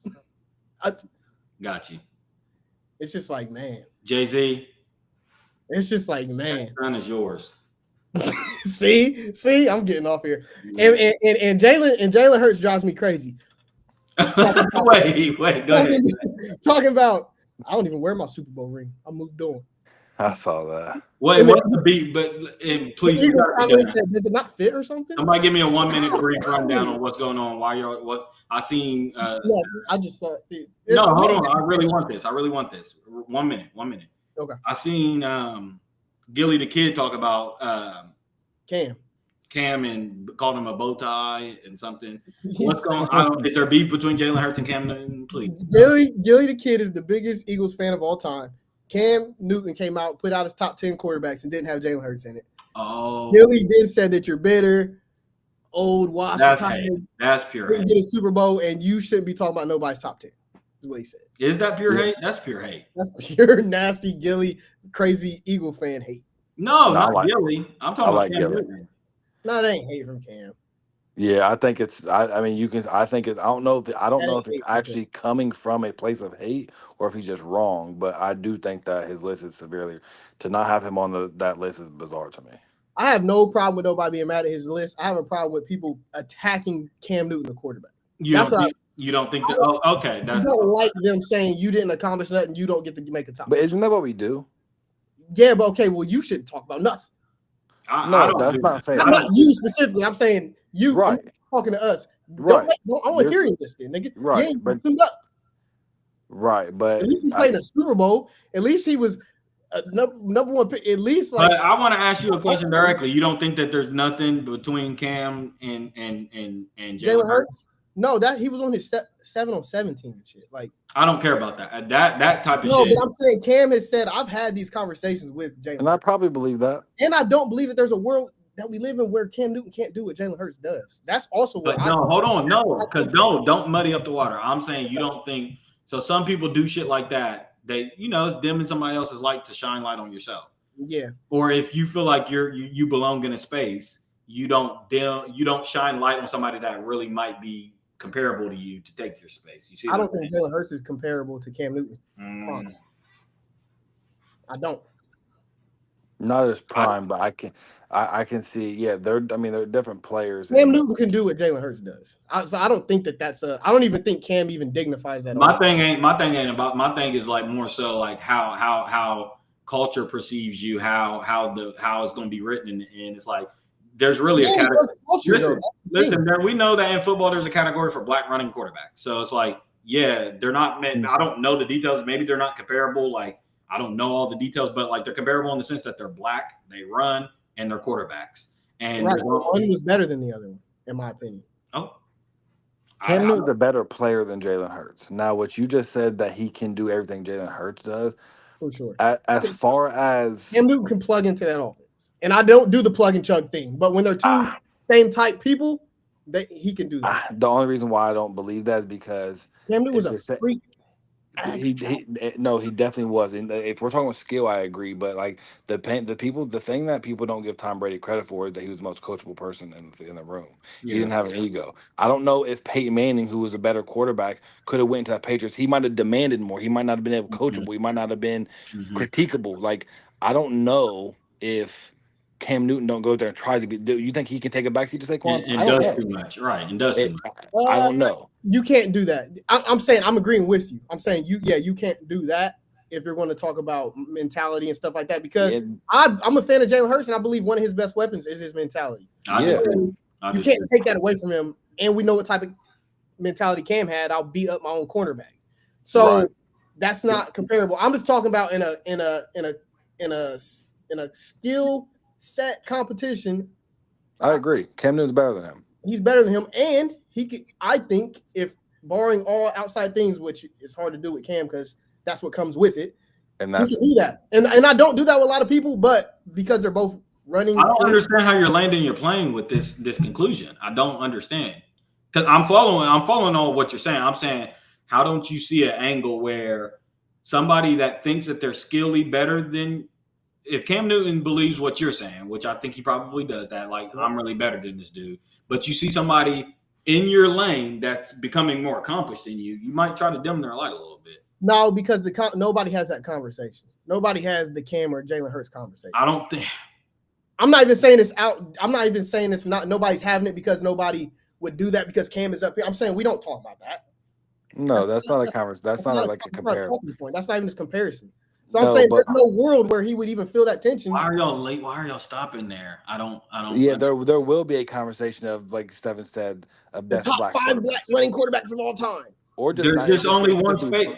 It's just really one space that the black quarterbacks is in its own category. They'll never be in a conversation with Tom Brady. Yeah, but there's that Mike Vick spot that black quarterbacks try. But we don't. We don't do that. We already don't do that. Don't do what? We don't do that with Dante Culpepper and Mike Vick. They're two different. We don't do that. We don't do that with Donovan McNabb. And we do it with Jalen Hurts and Michael Vick. We do it with but those are running. That's what I'm saying. We're going to do that. Guess who we're going to start doing that with? Guess who I just said? We're doing it with Lamar Jackson, Michael Vick, Lamar Jackson, and Cam Newton. Sure. Lamar Jackson and what's the other dude from Washington? Jalen Hurts will be. Jaden Daniels and Jalen Hurts are about to start being compared. I would agree with that. There's two angles to that. There's the black element to that, but then there's the also player comparison. Play style and player comparison as like right now. I'm saying across generations and stuff like that. If Cam Newton, you don't compare Warren Moon and Mike Vick. Nobody does that. No, you're right. But this was my problem with the whole entire list. Do I think that Jalen Hurts is a top 10 skilled quarterback? Nope, I don't. But our entire lives, it hasn't went off that. Our entire lives, has it not been, even though I can't stand it, but it's quarterback matchups. That's why that's the media, that's what fans go off of. That's what we go off of. I can't stand it because quarterbacks don't play each other. They play each other's defense, blah, blah, blah, blah, blah.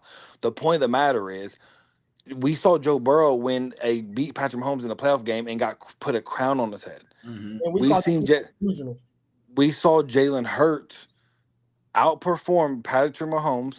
And nobody thinks Jalen Hurts is better than Patrick Mahomes. No, but I don't. I don't think he's close. My point, I don't think Joe Burrow's better than Patrick Mahomes either. My point of the matter is, in those two games, in a big moment, we've seen that, and I'm saying at the very least, he's a top 10 quarterback. There's never been a year in NFL history where the previous quarterback, maybe Trent Dilfer, maybe in Jalen Hurts, we don't got to go to the argument. there's never been a year where the winning quarterback, came into the year the next year and wasn't a top 10 quarterback. He's the Super Bowl MVP. That's just how that goes. That's like that's just what it is. I agree. When Russell Wilson won it for the Seahawks, guess what? He had the best defense. Guess what? He had Marshawn Lynch. And guess what? When the next year came in, he was a top 10 quarterback. It was just what it was. So now that we're doing this whole history of, oh well, his team's But he is the best roster, and like he's a play, you maybe could plug him in and all that. It's like, well, we've never went off that before. So like, if we want to go off that thing, all by all means we can. But we've never did all. When we go off top 10 quarterbacks, please. Accomplishments hold on, rank heavy in that. let me answer the way he said. One, I hate his list. I think we should be able to argue this all day. My only thing started coming in when I started seeing people start killing Cam attacking Cam personally. I don't like that. But that's a horrible precedent. My point is, hold on. In a world, if Cam Newton can't judge quarterbacks, nobody should be allowed to judge quarterbacks. We can't. We certainly can't sit up here and do it. That is my only point. Gilly, when he started doing his thing, and then I'm watching Cam get defensive because, hey, like, I can't talk about quarterbacks, but you can. Yeah, I agree with that. It's a weird thing. Sometimes I don't believe it. Depends on the scenario. It definitely depends on the scenario. He said, "Pull up the list." Now we got to pull up the list. The list it was the top 5 like you would think it would be, and then it was Jared Goff at 6. It was Jaden Daniels at 7. At 10. I don't like that. And Jalen Hurts out of the team. Y'all know more than me, but I just because I'm an outsider looking. Yeah, I'm an outsider looking in. I don't like that. I don't like it. I can see how it gives off hater vibes. All I'm saying. It gives off hater vibes. But it does. I don't even think hater vibes. I think, like you said, I don't think it's an intentional. I just think sometimes it's because, like Hunter said, man, the metric. There's just no way. And what's up with this Jalen? Y'all gotta educate. Y'all gotta get me up on speed. Is he not? Y'all don't think he's a top 10 quarterback? No, I have him in my top 10. But I'm talking about aside of his accomplishments. Do you think pound for pound he's a top 10? Y'all both said. So how far away? That's what I said earlier today. I said he's on the ass end of 10. That's what I was about to ask. Is it super like hell no, or is no? It like, that's why I'm so. I can argue no. It's not that crazy, and that's why to Hunter's point when he was talking about teams, I'm saying I can see a world where somebody's like, "Hey, y'all, he has the best running back. He has the best top 3 O line. He has a crazy defense. He has." And they took the ball out of his hands. Like that happened. Like I know we want to sit around and act like they didn't change the scheme. They changed the scheme. They did. They're not the same. They're not the same Eagles team of 2-3 years ago. So when I'm saying that, all I'm saying is it's not delusional for somebody to not have him in his top 10. And somebody like Cam, that list gets taken out of context because he's doing the thing that Hunter hates, but he was doing it based off of last year. But here's my thing, and I'll let Hunter go, and we gotta close. I don't like this whole. You know what? I've never liked it in across platforms because like exactly what Hunter said about the Tom Brady thing. I hate this whole thing because somebody like Jalen Hurts or a Tua or a Tatum and stuff like that, and a Kobe, they get double penalized. It's like, didn't we not just see an MVP season of Jalen Hurts a few years ago, or am I wrong? Yes, we did. Yep. So it's like when that happened, it was the opposite. He showed individual talent. He showed his ability to have individual success and stuff. Am I wrong? And we've seen him have in that losing effort against the Chiefs the first time. We've seen him have me personally watching one of the best performances as a quarterback that I've seen. Yeah. And so that's what I'm saying. I don't understand. So then when somebody decides to sacrifice and then does end up winning a title and accomplishing the goal, then it's held against them that they sacrificed, and it's like, well, they didn't display that they were. It's like the Kobe that he didn't display that he was good enough to carry the team or do it on his own or look at his stats. It's like, but he already had an MVP. He already demonstrated that. He already demonstrated. Like I said, I don't think that he's a top 10 just off eye test. And I mean, if I do think he meant, and first off, I'd have to really think because he might fall in like 9 or 10. If I made my list, he would be at the ass end of my 10. I was gonna say y'all gotta give me your 10 because I'm not rolling with no Jared Goff. No, Jared Goff isn't even in my 10. I'm not rolling. So his bottom 5, that's how I knew this was crazy. His bottom 5, I don't think they was in my 10. Baker's not my 10. Jared Goff's not my 10. He had Baker in his 10? Yeah, the Matt 10. CJ Stroud's in my 10. Okay. Jay McDaniels is not my 10 yet. No. How could he be in Herbert's not my 10. Herbert might be 10, but like probably not. He would be at 8, 9, or 10. He probably at 9 or 10 for me. Run them off real quick for me, Shane. Just like a whole bunch Burrow. of. Yeah. In no order. I'm just thinking of the top 5. Burrow, Allen, Lamar, Patty. Them are 4. Yep. Burrow, Lamar, Patty. C.J. Stroud's top 10. I'm trying to think of the not obvious ones. Tua's a top 10 quarterback. Did he have him in his top 10? No. Okay, go. But and his reason, one of his reasons for not putting him in his top 10 is because he said Tua had 30 yards less than Jalen Hurts did, and Tua didn't play the damn season. Okay, but go ahead. I would probably have Justin Herbert in my 10. That's 7. Hurts. 8. Hurts. And another thing is, a lot of people have Jordan Love in their top 10. I'm like, no. I don't have Jordan Love. That's what I'm saying. It ain't like that's what I'm trying to think of 10. I'm like, I don't see the other 5 besides the 5 solidified people that y'all named to where it's like Jalen Hurts. I have Jaden Daniels in my 10. Jaden Daniels might be 10. I'd have Jaden Daniels in my 10. That's 9. And I'm not mad at nobody having Baker in their 10, bro. But it's like the fact that we're scratching our head on the last 5, and here you got Jalen Hurts, who's won an MVP, won a Super Bowl, and won a Super Bowl MVP. Okay, right? But make a case for Hurts. I mean, I'm just saying if we're doing this year in year out, Matthew Stafford's in my top 10. Matthew Stafford, that's a great one. I'm taking Matthew Stafford before I'm taking Justin Herbert. Yeah, right? And Baker, and like all. If we're talking about you have one. That's what I'm just trying to get understanding, and I'll go back and watch on what Cam's premise was. It like here we are struggling, scratching our head when we get to 7, 8, 9, 10. Why wouldn't you just automatically throw the guy that got a fucking Super Bowl, MVP, and a Super Bowl MVP in the 10? I don't understand. Here we are struggling to come up with the names. Yeah, like I said, him putting Goff there was bizarre. Him putting his whole bottom. That's when to me it's like you're forcing it. You're literally. It's like when people say I can name 20 players better than LeBron James. It's like no, you can't. Right. You'll be stretching it after 2 or 3 or 4. You know what I'm saying? Yeah, it makes your argument. Like I said, and that was my entire beef. I'm not saying that Cam can't, even though I don't always agree with the whole thing of like, oh well, he played professionally, he knows more than you. I don't agree with that by no means. But in some regards, I'm not saying Cam disqualified by no means. Cam definitely probably can break shit down more than I can. He's been in a situation. He understands more shit than we can ever. And I'm just saying, and I think me coming with that, because I got respect for Cam damn near more in his podcast presence as far as his like personality than I do in his like football. I think his prime was super, super short. But I'm not a fan. I look at Cam as like someone who's gonna give it to you straight, right? He don't beat around the bush. He don't play games for real. Even so I've seen a lot of weird characters. I've seen a lot of his clips, a lot of them. And so when he comes out with this list and Jalen Hurts is in the top 10, that's what kind of makes me think it's a little bit hate, because it's just like, well, I don't even think you're like the joke guy or think you're like the guy. I just think that like. But why does that default to hate? Especially he has a relationship with Jalen Hurts.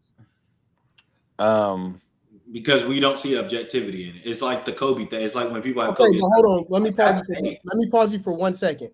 He treats Jalen Hurts like a little brother. Hold on. Let me finish my point. He treats Jalen Hurts like a little brother. Jalen Hurts calls him. So it's not otherworldly for me. And he can't say this when I'm making my list. Like, hey, guys, I didn't put him in my top 10 because I want him to strive to be in my top 10. Like, he could have that dynamic with him where, hey, I'm not putting you in your 10 because you ain't done nothing. Me being your big brother, me being the person that you call and we talk like this, like, that don't mean it's hate. I mean, maybe it's like if that's the case, and it's like a motivational. That's what I'm saying. That it could be so many different things before hate. I mean, it could be. I don't think Cam Newton's hating on Jalen Hurts. First off, you can hate on somebody and not know you're hating. That's what I'm saying. Like, I don't think it's malicious. I don't know if it's malicious. I really don't know if it's malicious or insecurity, but you can hate in multiple different ways. That's what I don't like when we do to people like Cam, bro. You don't think you can do that? Let me answer 2 things at one time, or not at the same time. I don't like that we do that to people like Cam. He's never showed signs of insecurity through his career. That's never been his label. We've never put that on him. He's always been uber confident. Right, I agree. Maybe masking insecurities, but we've never looked at Cam and say, "Hey, he is insecure." I didn't like his. I didn't like his. I didn't like the whole thing with the fumbling. He's doing the thing. What thing? What thing? I didn't like his response about the fumbling. I didn't like that. So I'm talking about for career Cam's point. That's where everybody draws the line at. Do you know that? That's why everybody's saying that you should have dove on the football. Oh, I seen that, but that's troll. That's rage baiting. That I seen that. No, but that's where everybody's POV switched on Cam. I remember he was Superman. Yeah. Until that Super Bowl, he didn't dive on that football, he was Superman. You're saying everything you gather, he's been secure on how his career turned out. No, I don't think that. No, he's not at all. So boom. So we got our premise there, right? I'm building the case. Let me get my pencil out. You're doing the I'm building my case. That don't mean, just because you're not happy with how your career ended, don't mean that you're insecure.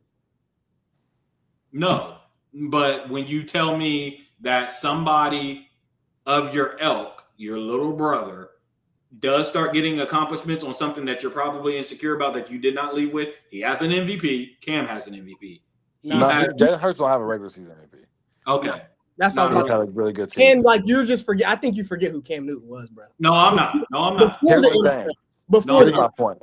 Do you think Cam Newton could be jealous? No. Really? Nope. You don't think that people have been, because after the Super Bowl, a lot of people was putting a lot of hype. Cam has a lot to be like. He has built up resentment for the league. Am I off, y'all? I'm an outsider looking in. Jalen Hurts a few years ago was in these different discussions. It wasn't top 10 discussions. I never had Jalen Hurts in this time. I'm just now coming around. I'm not talking about you specifically. I'm talking about the narrative surrounding this man. Yeah, but the narrative be fit. Yeah, I mean, he was the highest paid quarterback for a moment for that when he reset the market because he came out with that really good season. I'm just saying, I'm not saying necessarily jealous of Jalen, but jealous of Jalen's situation. Do you think Cam don't think that? Damn, that's all you got a dope ass team. And now I'm glad you said that because that's exactly what I wish I would have had that. But that's what this is all right. But listen, no. But I'm saying just because somebody, that's how Hunter said earlier, you can hate without knowing you're hating. Yeah. I think that's a POV switch. Like you don't have to be that. That could be dope. Like it could just be like, damn, must be nice. I could have had that. Like, cool. But just like that's not hating. And it can also be it's not hating if it's not hating. No, listen, it can also be I don't really got you in my top 10 because like must be nice to have that type of team. I think Cam don't think that he gets the flowers that he deserves. Nope. And no, it's not think he don't. Okay, cool. His own franchise, he don't. We can have that argument. I'm just saying that because I've seen clips of him saying that like, nah, I was the first, blah blah blah. I can see that him understanding that he don't get the flowers that he deserves for the movement that he kind of brung in for quarterbacks like Jalen Hurts. And Jalen Hurts is getting this Raw team and won a Super Bowl, and Cam's like, Raw. Slow this train down a little bit. So I don't get no credit, and you get the ring, and everybody Raw. Yep. Like you get to eat off my back. Yeah, and I'm just saying, Cam Newton hasn't. Or I could do, but that don't change that. That don't two things. That don't mean that because if you're going to use that logic, I could just say yes. Y'all want to just see LeBron fail because y'all hate LeBron. But everything ain't that black and white. It ain't that biased. Yeah, he should. Y'all have very logical reasons for why y'all. What'd you say? He should. I mean, that's one of those things, right? I mean, is it not? Like it's one of the mentality things. I'm saying you cut out. Is somebody not allowed to have a list because they have resentment built up? No, but I'm saying. And if they have resentment built up, are you automatically going to just say if it don't line up with what you think? Are you just going to be like, he's salty? No, I'm just saying in this situation, there's a few things that could easily go in together where it's not just one or two or three. It's three things that usually point to a simple conclusion. And Cam Newton, is what it is. Cam Newton did have his 3-year prime was electric and all that. It was dope as fuck, Superman. But you didn't dive on the fumble. And the thing about that is here's what's so funny about that game. It's a play. That game, it's a play. I think you was at Tiana's at a Super Bowl party watching that game. No, not me. Shane or me. You. No, I was at BW. No, that was the boring Super Bowl. Okay. I was at work during that Super Bowl. During Kroger working a night shift, right? I didn't watch that game. I was with Weekly. It was boring. It was okay. horrible. I didn't watch that game, right? And I remember getting on my phone and everybody talking about this, and everybody kept saying, "Well, he didn't dive." It was like the biggest talking point. For a and long I still time. didn't watch the highlight that night. And I'm like, "Oh, you know what? How bad could it really be? Cam Newton didn't dive on the Super." Now when I look at that play, it's like, all right, I might really need to go see it. I ain't seen it. The thing is, it's really not even. It's just one of those things. Now look at Shane. Shane used to love Cam Newton. I did, and it's in my division. Like I remember going to finish line. Y'all know how I give it up to my fan, and they was 15-1, and you was counting down when they was winning games. But we were the only team to beat them that year. Yeah, I remember. I'm just saying. I would hate them, but like I don't like it ain't a game. It's not just a game that's etched in everybody's memory for you to where it's like we can argue kind of about the logistics. It's a play. There's not many moments like that in sports where we can isolate a player in a play. Do you not remember like, every other day, every other weekend? But I'm just saying, man, that'll tear you up. That'll breed resentment. That'll breed resentment. If Lamar did that, you say what? If Lamar, no, bro, but this Hunt, bro, please don't watch the play, bro. DeMarcus Ware was already on the football, bro. No, he wasn't. Pull the play right now. No, because I've been. I'm pulling it up. Pull it up now. No, bro, it's not that bad, bro. He reached in like this, and then I remember him like being like, "Oh shit!" Like the game was over. No, but that's the narrative. No, it wasn't. They was down 7 points at that time. The game was over, bro. He got sacked in the end zone, all types of shit. My point is, Morale got sucked out in that game in the first quarter. Right, but the game. What's my man's name? What's the DN's name? Von Miller. Von Miller wrecked the game. The game was not over at that point. Let me see. Look at the score. It's a 3rd and 9. That's the game over. Down by 6 with the ball. Yeah. Rushing forward, ball comes out of the hands. It's on the Cam Newton, you need your ass beat. Your ass beat. Rewind it. Y'all dragging it, bro. Y'all cut. Bro, no, look at this. I really ain't never seen it like that. That is so delusional. Y'all cut wide on it, He's down right there. Of Newton. It's on the ground. Are you sure he's not a Mozart angel? Are you sure he's not bottom 10 mark? Of Newton. It's on Hold the on. ground. 9. Rushing forward, ball comes out of the hands. That's nasty. It's on the ground. You're Jalen Hurts. That's Shane. Y'all cut water in it, bro. Shane. Nah, first off, the thing. Here's my point is, Shane, you know how them things get at the bottom. Cam could go with like, it's the fact that like he didn't even try. Yeah, that and it looked to me. He bent over. He saw DeMarcus Ware. I seen him take a step backwards. I seen him. He did. I seen him hesitate. I'm not getting back down there. Lane said he stepped back in fear. That's what I thought I seen. Sure. And did that look like the game was over? He was down by 6 with the fourth quarter on having the ball to drive. That was one of them momentum things, but that game was cooked. Yeah, but I'm saying that yes, that fumble was the momentum thing. Once he fumbled that was cooked. Nah, they needed to score there for momentum.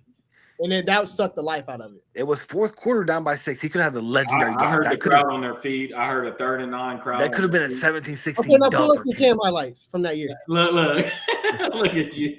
Listen, I fuck with Cam. I really don't like it. I don't like the podcast. I don't like the church hats and shit. But I don't got no. I'm just saying it sounds like he got some breeded resentment. See, and that's all I'm not doing, bro. Shout out to the Lakers, man. I hate when Cam wears them hats. You can say nigger, and Cam can't give a top 10 list. I don't think his resentment is for Jalen Hurts. I just think he's gonna do this Shaq thing. Shaq got small dick energy like this too. Yeah, but Cam's is warranted, bro. His own franchise ain't retired his jersey. He's not in the Ring of Honor. They don't talk about Cam Newton. The fucking organization. I don't think he had a big enough run. Like he don't. Auburn don't appreciate him. Oh, okay, that's a problem. Like, bro, that all might be true, but like to me, that just kind of proves my point. I'm not disagreeing with anything you said, but it's just like maybe he like really feels that way then. Yeah. Guess what? Fuck Jalen Hurts then. I mean, yeah. The Ring of Honor. You got Luke in there. Not top 20.